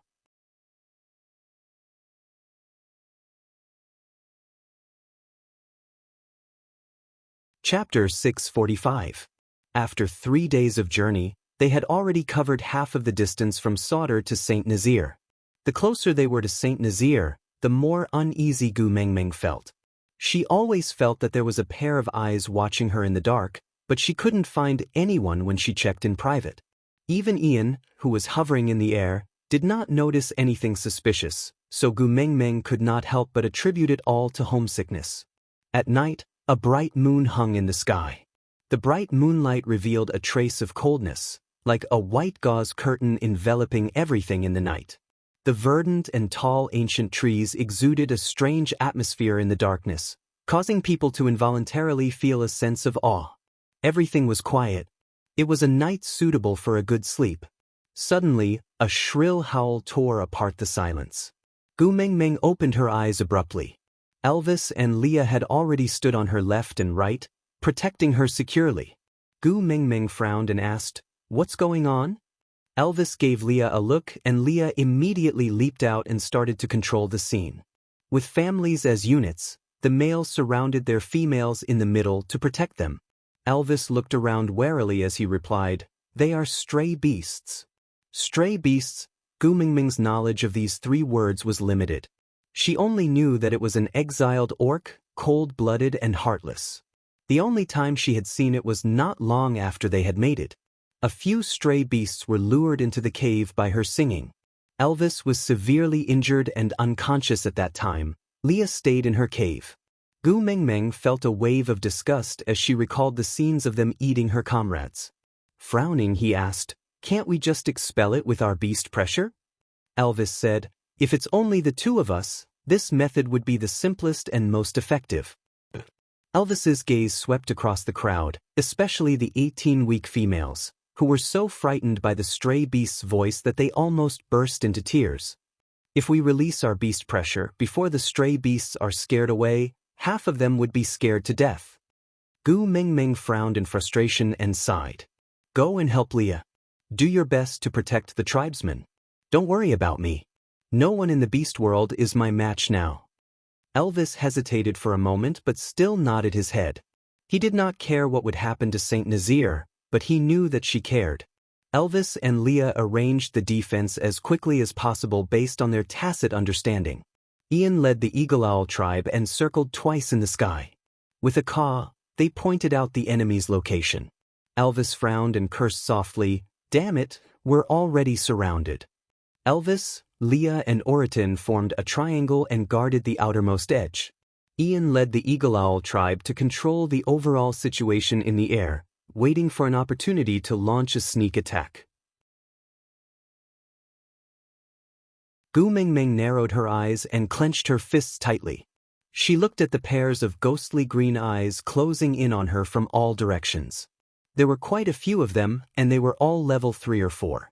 Releasing beast pressure was the simplest method, but the fighting members would definitely fall to the ground before the other side. What to do? While Gu Mengmeng was thinking, the battle had already begun.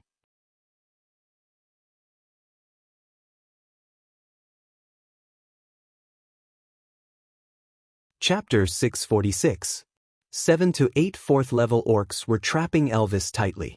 Elvis could not casually unleash his beast pressure, or else the beast pressure from these few 4th-level beasts would be enough to suppress 80% of his fighting power. Physical combat was the only way out. But even though he was strong, it was not easy for him to escape from the stray beast's reckless fighting style. Leah maintained absolute calmness during the battle. Even though it was a little strenuous for him to face 2 3rd-level orcs, he did not retreat a single step and defended a corner with all his might. The Eagle Owl tribe led by Ian circled in the sky, occasionally swooping down to catch a stray beast that was alone. Then, they would quickly return to the sky and use their sharp claws to tear the stray beasts to shreds before landing heavily on the ground. Oriton was used to the stray beast's fighting style, so he was evenly matched with a 4th-level orc. No one had the upper hand. Colin and Sandy had leveled up to 3rd level after mating. Perhaps it was because he did not participate in the previous battle, he seemed to be fighting with all his might this time. But the difference in levels was absolute.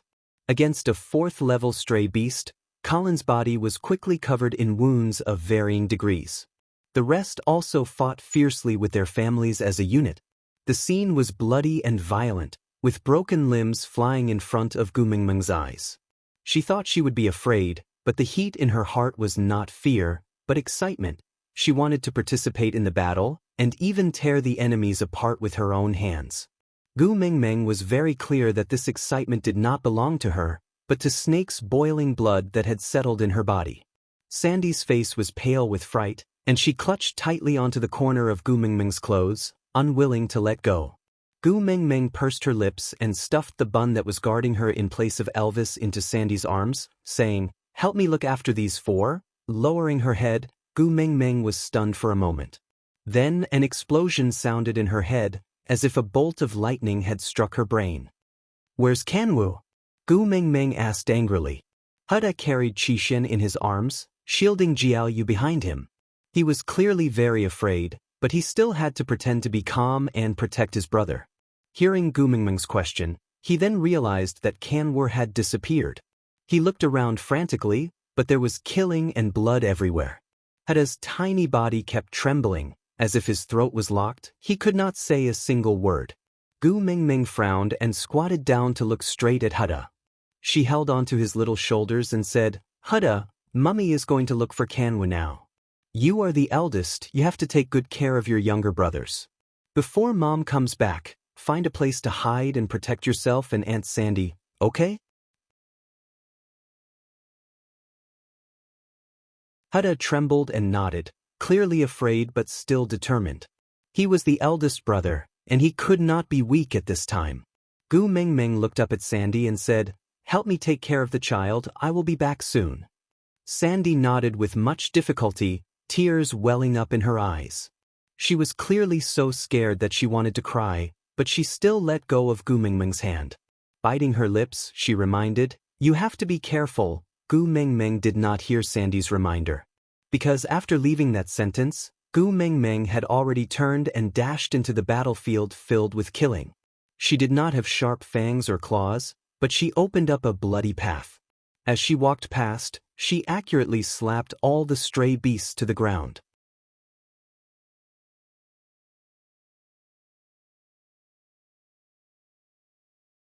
Chapter 647.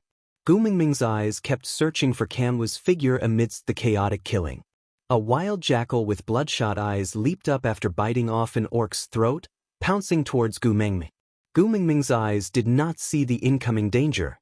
Instead, her body reacted instinctively based on Risnella's battle memories. She lifted one leg in an instant, and the moment her height exceeded the jackal, she slammed it down harshly. Her heel directly smashed onto the jackal's nose, creating a huge pit when it landed on the ground. Gu Mingming did not lower her head to look, but continued searching for Kanwu. The jackal only had half a head left, and its brain matter was splattered everywhere. However, no one showed any mercy. Gu Mingming did not emit her beast pressure but still attracted the attention of the stray beasts like a magnet. Perhaps it was because a female walking around in the battlefield was too eye-catching that the stray beasts all resorted to extreme attacks to get rid of the entanglement in front of them. They then surrounded Gu Mingming in twos and threes. Elvis was afraid that Gu Mingming would be hurt. His eyes were bloodshot and he could not care less about hurting himself. He released his beast pressure and instantly suppressed the few fourth-level orcs surrounding him. He then quickly ran to Gu Mingming's side and protected her in his arms. "Why did you run out? Are you hurt?" Gu Mingming's gaze was still darting around. She said anxiously, "Kanwu is missing. I want to find him." Elvis frowned and his eyes shone fiercely. "You are putting yourself in danger for that little wolf pup again." Gu Mingming pushed Elvis's hand away. She raised her leg and kicked away the stray beast that had recovered from Elvis's beast pressure and was about to attack her from behind. She then shook her head and looked at Elvis. "This level of attack is not dangerous to me." Elvis clenched his teeth and said harshly, "The most regretful thing I have done in my life is to let you give birth to them." Elvis carried Gu Mingming by the waist and spun her around to protect her against his chest. He turned around abruptly and glared at the bloody beast less than an inch away from his neck with his bloodshot eyes. He squeezed out 2 words through his teeth. "You're courting death."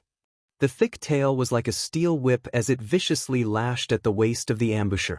The stray beast was sent flying 7 to 8 steps away, its intestines and innards scattered along the way, finally disappearing into the bloody ground. Gu Mingming separated herself from Elvis's arms and said, "Let's split up and search." We must find Kanwu safe and sound. I can't have another son whose life is uncertain. Elvis really wanted to bite Kanwu to death after finding him, but when he met Gu Mingming's worried eyes, he still nodded. He frowned and said, "You're not allowed to get hurt." Gu Mingming nodded in agreement. "I know. You be careful too." With that, Gu Mingming continued to look for Kanwu in another direction. On the other hand, Elvis clenched his fists and forced himself to turn around as well. He wanted to find that bastard son who was courting death on the battlefield as soon as possible. Only then could Gu Mingming stay at the back with peace of mind and not enter this filthy and bloody battlefield. A white figure flashed into Gu Mingming's eyes. The snow fox that was supposed to be spotlessly white was now covered in a sinister red color. Its flesh was flipped and blood was flowing out. Leah was injured.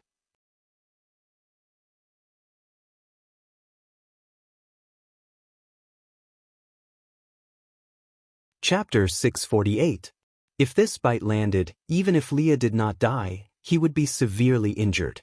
At that critical moment, Gu Mingming clenched her fists tightly and her body shook. Instantly, the world shook and everything started to double up. No matter what level the orcs were at, they all fell to the ground at the same time. Worry and fear controlled Gu Mingming's emotions. She released her beast pressure unconsciously and did not even realize that Li's danger had been resolved. A warm embrace hugged the explosive Gu Mingming tightly and a gentle voice rang beside her ear. "Xiao Meng, it's all right now. Don't be scared, don't be scared." Elvis spat out a mouthful of blood from behind Gu Mingming's ear. The blood stung Gu Mingming's eyes and instantly brought her back to her senses. Turning around, she saw Elvis's weak but relieved smile slowly falling down. Gu Mingming reached out to grab him but could not grab hold of Elvis's body. She could only watch as Elvis turned from his human form into a black wolf and fell down slowly, brushing against her fingertips. The entire battlefield was silent in an instant. There was not a single trace of the bloodbath and howls from a moment ago. Gu Mingming stood on the ground that was soaked in blood and lowered her head. However, she could not differentiate those who fainted from her beast pressure and those were already dead corpses. The moonlight was still hazy and it was like a veil that shrouded the wailing battlefield, adding a sense of coldness and mystery to the bloody scene. Gu Mingming stood in the moonlight and her legs felt as heavy as lead. She clearly knew that she had lost control at that moment. If Elvis had not hugged her, by the time she regained her senses, she would have been the only living thing here. Gu Mingming just stared blankly at everything, her gaze wooden and empty. Silence. The world was so silent that even the wind did not dare to enter this cruel scene. Suddenly, her vision blurred and Gu Mingming fainted on the ground without any warning, as if she was a puppet whose soul had been sucked out. Under the moonlight, a person walked towards her from afar. A pair of fox ears were rather conspicuous as he walked towards Gu Mingming step by step from the pile of corpses. He was calm and elegant, his gaze gentle and persistent, as if he was not stepping on a ground full of corpses but a path full of fresh flowers. Walking to Gu Mingming's side, he bent one knee to touch the ground, his slender fingers gently caressing Gu Mingming's cheeks. He smiled dotingly and indulgently, his cold voice carrying a tinge of malice, as if he was a stubborn husband indulging his beloved wife to fool around. He said, "Ah Gu, don't be anxious. I will let you slowly see that only I, Cole, am qualified to stand by your side in this world. I will stand at the top of the world with you and look down on everyone. It won't be long before you'll get tired of these pieces of trash that are holding you back, and then kill them with your own hands. I will plan everything for you, and then stand at the most dazzling place, waiting for you to come to my side." As Cole said, he slowly bent down, wanting to kiss Gu Mingming's cheek.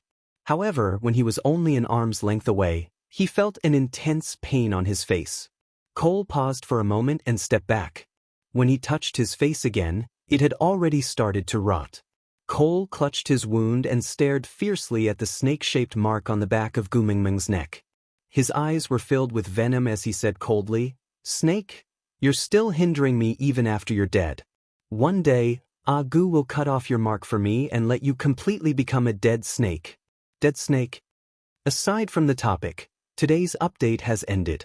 That, babies, there are still 4 more days before February ends.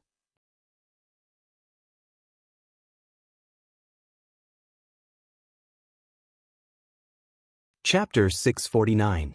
Swaying, the whole world was swaying. Everyone fell one by one in front of Gu Mengmeng, be it enemy or friend. The blood droplets seemed to be flowing in reverse, floating up from the ground drop by drop, hovering in the air to form a huge blood ball of the same size as the moon. Then it exploded in an instant, and all the blood pierced towards Gu Mengmeng like sharp kunai. Gu Mengmeng stood rooted to the ground, unable to move, and could only watch as the blood blades shot towards her eyes. A mouthful of fresh blood sprayed onto Gu Mengmeng's face, and the familiar smiling face became increasingly blurry in front of her. His slender fingers gently caressed her face, and a weak voice that was almost inaudible rang beside Gu Mengmeng's ears. Mengmeng, it's good that you're all right. The originally fluffy and white tail was filled with mud, and Li's devil-like face slowly slid down in front of Gu Mengmeng. Gu Mengmeng's throat seemed to be tightly locked by something, and she could neither cry nor move. She could only watch as Leah fell into the pool of snow, with a pair of long and affectionate eyes still staring at her with a smile. Even though it was dim and lifeless, it still could not conceal the sense of relief and heartache. Leah. Gu Mengmeng suddenly sat up, her head full of sweat accompanied by a sense of dizziness. She tilted her body and fell into a warm embrace. The furry tail was gently stuffed into her arms, and Gu Mengmeng instinctively hugged it tightly. Turning her head, she looked at the smiling face right in front of her with misty eyes, and heard him saying gently, "Mengna, I'm here." Gu Mengmeng pounced into Li's arms, crying out loud. That dream was too realistic. It was as if she had really experienced Li's death once. "Mengmeng, don't be afraid, it's all right now." Leah hugged Gu Mengmeng lightly, patting her back gently, soothing her emotions. After crying for a while, Gu Mengmeng finally calmed down and sobbed, "I dreamed that you died." Leah chuckled softly, using his fingers to lift Gu Mengmeng's chin. His long and narrow eyes were deep and affectionate, and his voice was as gentle as the spring breeze. His thin lips parted slightly. "You saved me, so I won't die. Don't be afraid, don't be afraid." Saved you? Gu Mengmeng was stunned for a moment before she recalled that fight. The last thing she remembered was a stray beast pouncing at the heavily injured Leah. Leah barely dodged it but exposed his abdomen to the other stray beast. She was so scared then that her brain lost control of itself and lost all rationality. And then, Gu Mengmeng widened her eyes and looked around, shouting, "Elvis! Where is Elvis?" Someone pressed on her head and a figure shrouded her from behind. He took Gu Mengmeng from Li's arms and placed her on his chest. He kissed Gu Mengmeng's little face and said in a hoarse voice with a tinge of laziness, "I'm fine, don't panic." Gu Mengmeng hugged Elvis back tightly and heaved a long sigh of relief. When her heartbeat returned to normal, Gu Mengmeng then said, "I remember, you vomited blood." Elvis played with Gu Mengmeng's long hair and replied softly, "Yeah." "Did I hurt you?" Gu Mengmeng lowered her head, her heart filled with guilt. "You clearly told me not to release my beast pressure so easily, but I'm sorry."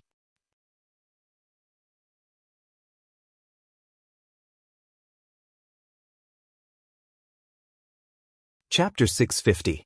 Leah stood at the side and chuckled, looking at her with a gentle gaze. This stray beast attack may have been a disaster to Saint Nazir, but to Elvis and Leah, it was salvation. In this battle, Gu Mengmeng's emotions suppressed by Snake's memories seemed to have been released.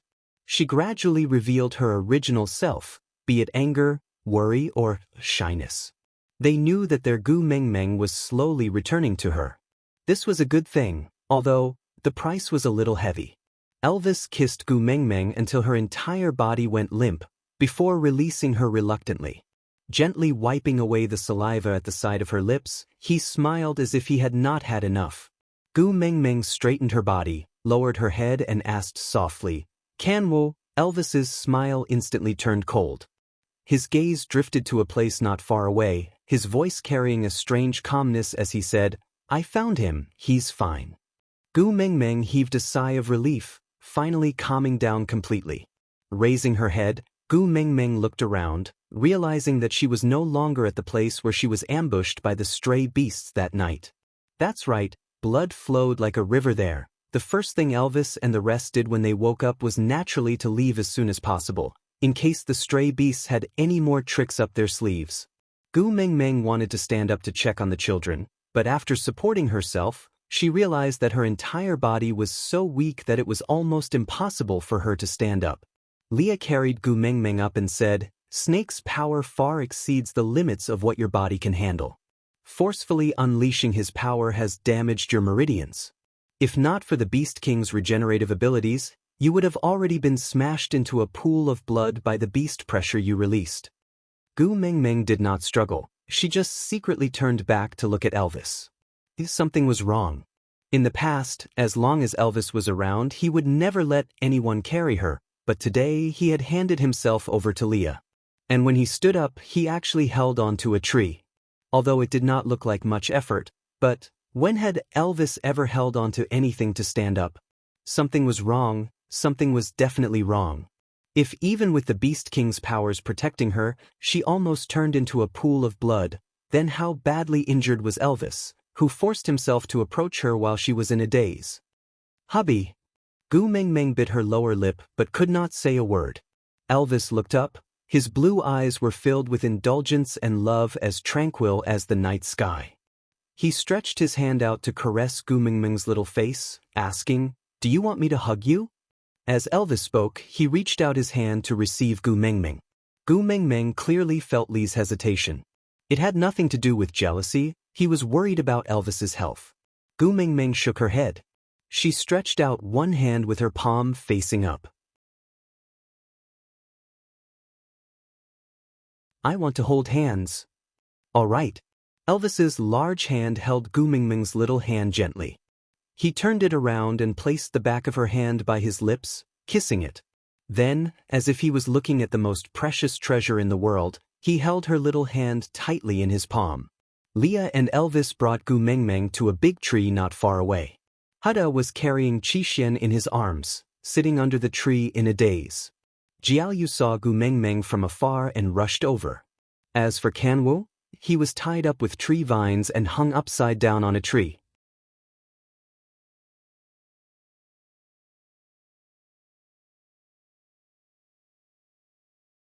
Chapter 651. Gu Mengmeng was confused and asked, "Why are you here?" "I was worried about you. So I asked Barit to take care of my tribesmen for the time being. Once I see that you have safely returned to St. Nazir, I will return to Sauter. During this period of time, Barit has given my tribesmen a lot of prey and I will repay him double before winter." Burke was still sitting under the tree, looking up at Gu Mengmeng with a faint smile but not moving closer. Gu Mengmeng nodded, indicating that she understood.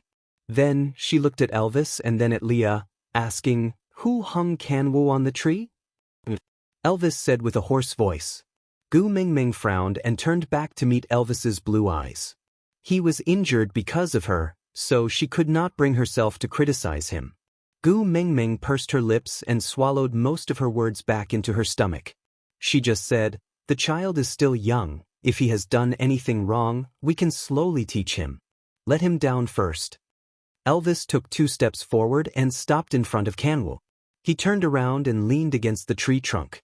The sunlight shone through the layers of tree shadows and the mottled rays of light landed on his surroundings. He placed his slender hands on Kanwu's back and gave him a nonchalant push. "Rascal, do you think you can come down now?" Kanwu bit his lips and swayed for a long time before stabilizing his body. He raised his head stubbornly and looked at Gu Mengmeng. His azure blue eyes were like the sky that had been washed by water, so clean and clear that his sadness was clearly visible. Gu Mengmeng's heart twitched under Kanwu's gaze. She instinctively wanted to hug him in her arms and comfort him, but before she could raise her hand, she heard Kanwu say with a thick nasal voice, "Mummy, I'm sorry. It's all because I overestimated myself and charged into the battlefield recklessly, implicating you in danger. My tribesmen paid a painful price for my recklessness and you were unconscious for 2 days and 2 nights because of it." I did something wrong and should be punished. Please don't plead for me, let me bear the responsibility myself. Gu Mingming's heart ached terribly. Leah carried Gu Mengmeng to Kanwu's side as if he could read her mind. Gu Mengmeng hugged Kanwu in her arms and patted his back lightly, saying, "Silly child, it's not your fault. The stray beasts suddenly attacked us. You just wanted to protect Mother and the rest of the people. There's nothing wrong with that. You can't be blamed." Kanwu's tears, which he had been holding back for 2 days, broke down at Gu Mingming's gentle words. He wailed at the top of his voice until he could not make a sound. His face was red and he looked like he was about to suffocate. Gu Mingming's heart ached terribly and she hurriedly coaxed him. "Kanwu, don't cry, be good." The tree vines binding Kanwu broke apart. Gu Mengmeng was not mentally prepared and her body was weak, so she did not manage to hold on to Kanwu, causing him to fall onto the ground in a pathetic manner. This time, Kanwu was in a daze from the fall and he even forgot to cry. He stared at Elvis, who was standing in front of him with his azure blue eyes. He was so stunned that he did not know how to react. Elvis tilted his head and frowned. His eyes were cold and his entire body was emitting a sinister aura. It would not be surprising if he raised his leg and stomped Kanwu to death in the next second. He was born as a wolf, yet he cried so stupidly. And he's even my son. How annoying.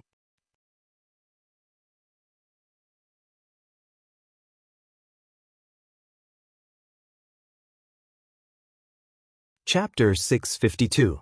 Gu Mengmeng bit her lower lip and frowned, but she did not say a word. Being educated by a father was a key factor for a child, especially a boy, to establish the foundation of his personality. She could no longer remember what a father's reprimand looked like. But her son should not be like her. Elvis slowly squatted down, his face still shrouded in a layer of darkness. He looked at Kanwu with an unfriendly gaze that even carried a murderous aura. You should think of ways to make up for your mistake if you know you made a mistake, and not apologize while shedding cowardly tears. Kanwu's tears were still welling up in his eyes, but he stubbornly bit his lip and forced his tears back. He just glared at Elvis, as if he wanted to use this method to prove that he was different from what Elvis had said. Elvis sneered and pinched Kanwu's little face. He said with some disdain, "Your eyes are not bad. But it is not wise to provoke a strong opponent that you cannot defeat. I will surpass you one day. One day." Kanwu roared. Elvis stretched out his sharp claws and swung it at Kanwu's back. Kanwu instinctively wanted to dodge, but he clenched his teeth and shut his eyes, using all his strength to control his body. He could not dodge, he could not run away. Otherwise, it would be equivalent to admitting defeat. There was no pain as he imagined. Kanwu secretly opened one eye and realized that the tree vines binding him had already broken into pieces, while he was completely unharmed. Elvis stood up and turned his back to Kanwu. He glanced sideways at him coldly and said, "The more afraid you are, the more you have to remain calm. Closing your eyes in front of a strong opponent is equivalent to giving up your own life." Kanwu staggered to stand up, his little fists hanging by his sides. His shoulders were raised and his chin was tucked into his collarbone. He looked up and glared at Elvis fiercely. Elvis turned around and did not look at Kanwu anymore. He said calmly, "You did not do anything wrong by rushing into the battlefield. Because my son is never a weakling that needs protection. Your fault is that you are not strong enough." Kanwu's little body seemed to be bearing a huge weight. His arms were trembling from his tightly clenched fists. He no longer roared, but was unbelievably calm. His voice was calm and not timid. He said, "Hey, will you teach me? Teach me to become stronger." Elvis let out a low laugh. He turned around and glanced sideways, his lips curving into a contemptuous smile. His voice was full of sarcasm as he said, "On what basis?" Kanwu lowered her head and did not look at Elvis anymore. After staying silent for a while, she spoke again, "Before I surpass you, can you protect my mother well? If you weren't my son, these words would be enough for me to kill you." Kanwu took a step forward and raised her head to look at Elvis. There was an expression on her face that did not match her age. She was simply a miniature version of Elvis, with the same cold smile, the same disdain and the same provocation. Why do you have to say it as if you love me? You didn't kill me because you didn't want Mom to be sad. Elvis chuckled, admitting it. Kanwa took another step forward and stared straight at Elvis. I will defeat you, I definitely will. Elvis's face was filled with disdain as he said, just a little brat who only knows how to cry when something happens? All right, since you're my son, I'll wait and see.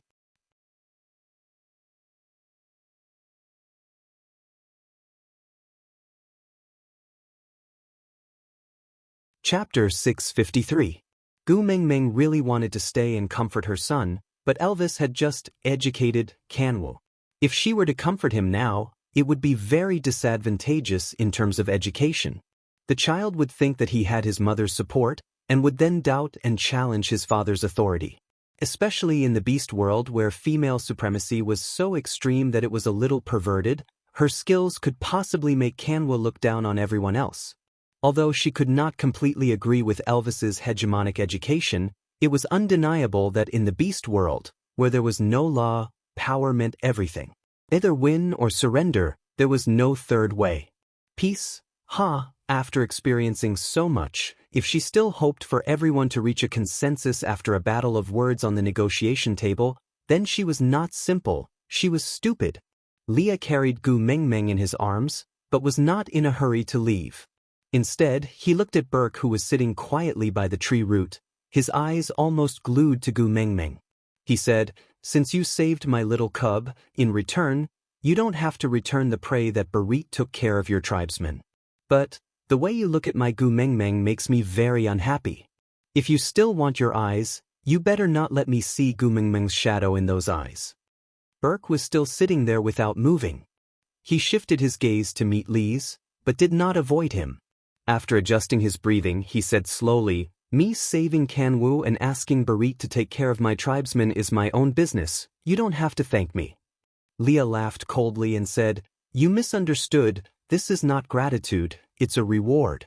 Kanwu is the son of the messenger, anyone who saves him will be rewarded. What he meant was, you are not special.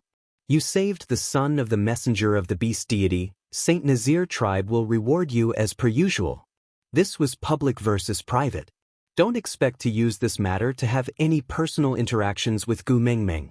Burke was not a fool, Lee's words were so clear, there was no reason for him not to understand. But all the males in this world were the same, if he was in Lee's shoes, he might be even more ruthless, or even get rid of Gu Mengmeng before she woke up. Gu Mengmeng did not know he was here.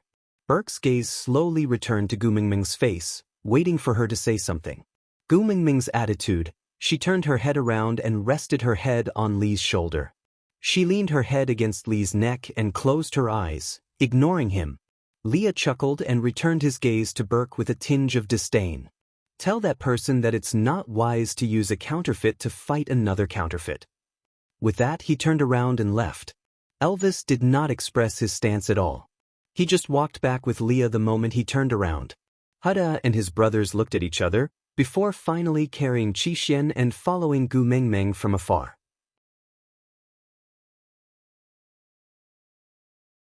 Kanwu was the last to leave. As if he had made a decision, he turned around and ran back to Berg.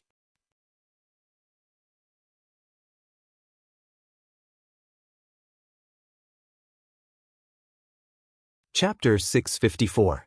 Sometimes, Gu Mengmeng wished that she had not inherited Snake's abilities so thoroughly. If she did not have such sharp observational skills, she might have joked around with Oriton and teased him for being a glutton with facial paralysis. But what should she do? She could clearly see the signs of serious injuries on Oriton's body. Most importantly, those injuries were not external wounds. Was this the result of the beast pressure eruption? Harming the enemy by 1,000, harming oneself by 800. She felt guilty because she could not control her emotions for a moment and brought disaster to the tribe. Everyone pretended that everything was fine in front of her, just like after the battle with Cole, she did not see Barit and the rest for a long time.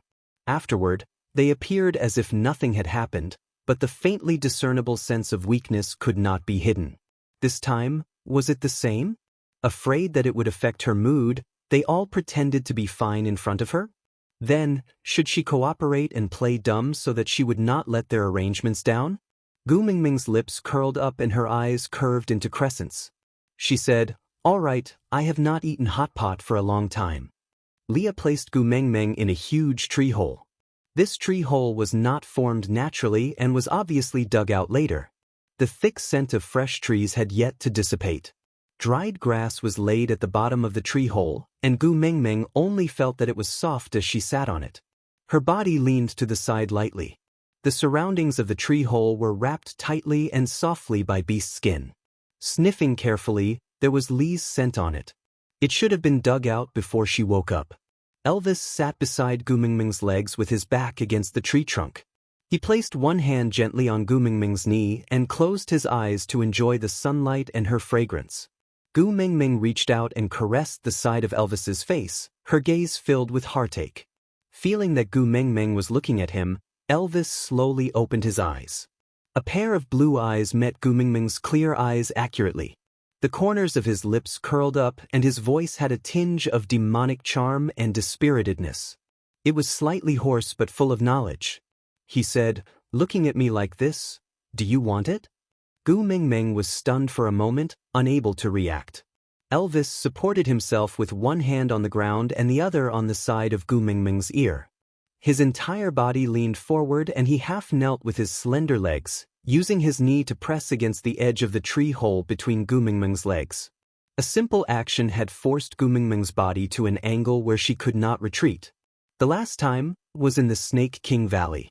In order to improve your blood circulation, I have indeed abstained from eating meat for too long.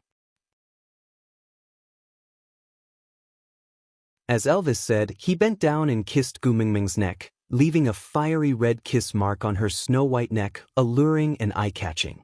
Elvis raised his head slightly and licked Gu Mingming's right earlobe with the tip of his tongue. Seeing her trembling like a startled rabbit, he could not help but chuckle and said, "You're so sensitive, it's really because you've held it in for too long. It's my fault for this, so... Xiao Meng, how do you want to punish me?" Gu Mingming placed her little hand on Elvis's chest. She wanted to push him away but did not dare to. She was afraid that if she didn't control her strength properly, it would worsen his injuries. She bit her lower lip and said, "Don't mess around. I'm serious."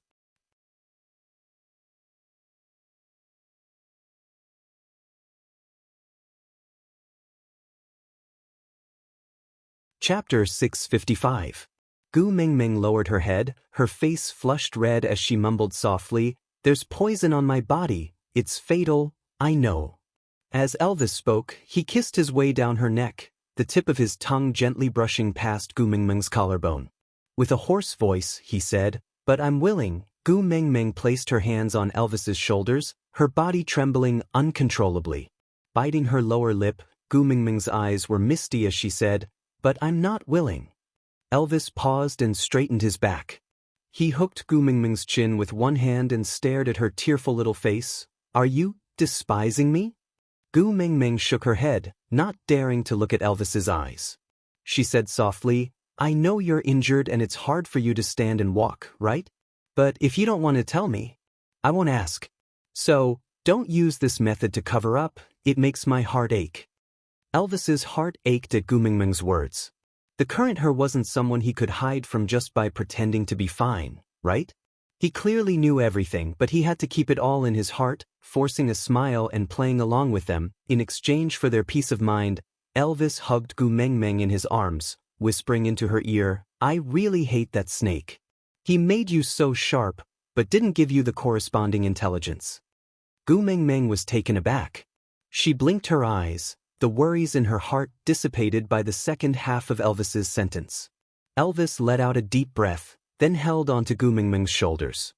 His blue eyes stared straight into her eyes, saying, "Don't you understand? I've already said, I'm willing." Gu Mingming felt that her brain was not working so well. She just felt her breathing was a little rushed.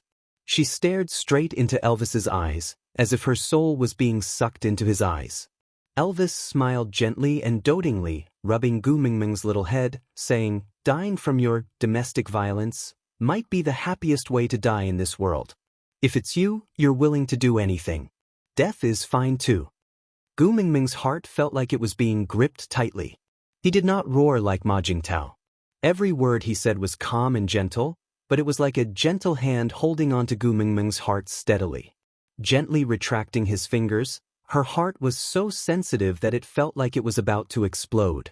Gu Mingming raised her arms and hugged Elvis back, burying her little face in the crook of Elvis's neck as she shed her first tear since leaving the Snake King Valley. What should I do? I'm so scared. I don't know what happened. I couldn't control my emotions. What if one day I accidentally kill you? Gu Mingming was crying while Elvis was smiling. Finally, the sealed door that was forged by Snake's 1,000 years of loneliness was pushed open a small gap. His Gu Mingming was escaping from that crack.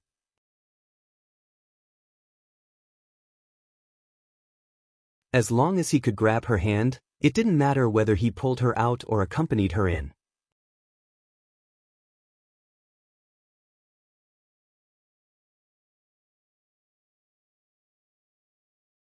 Chapter 656. Leah walked over and leaned against the tree trunk, chuckling, all right, I will be jealous if you continue like this. Elvis snorted softly and stood up slowly. Gu Mingming could tell that Elvis's injuries were definitely not healed and he was putting on a brave front. Leah carried Gu Mingming out from the tree hole and tapped on her little nose, saying, Elvis is a 5th-level orc. Although his injuries are not light, his recovery speed is already very shocking.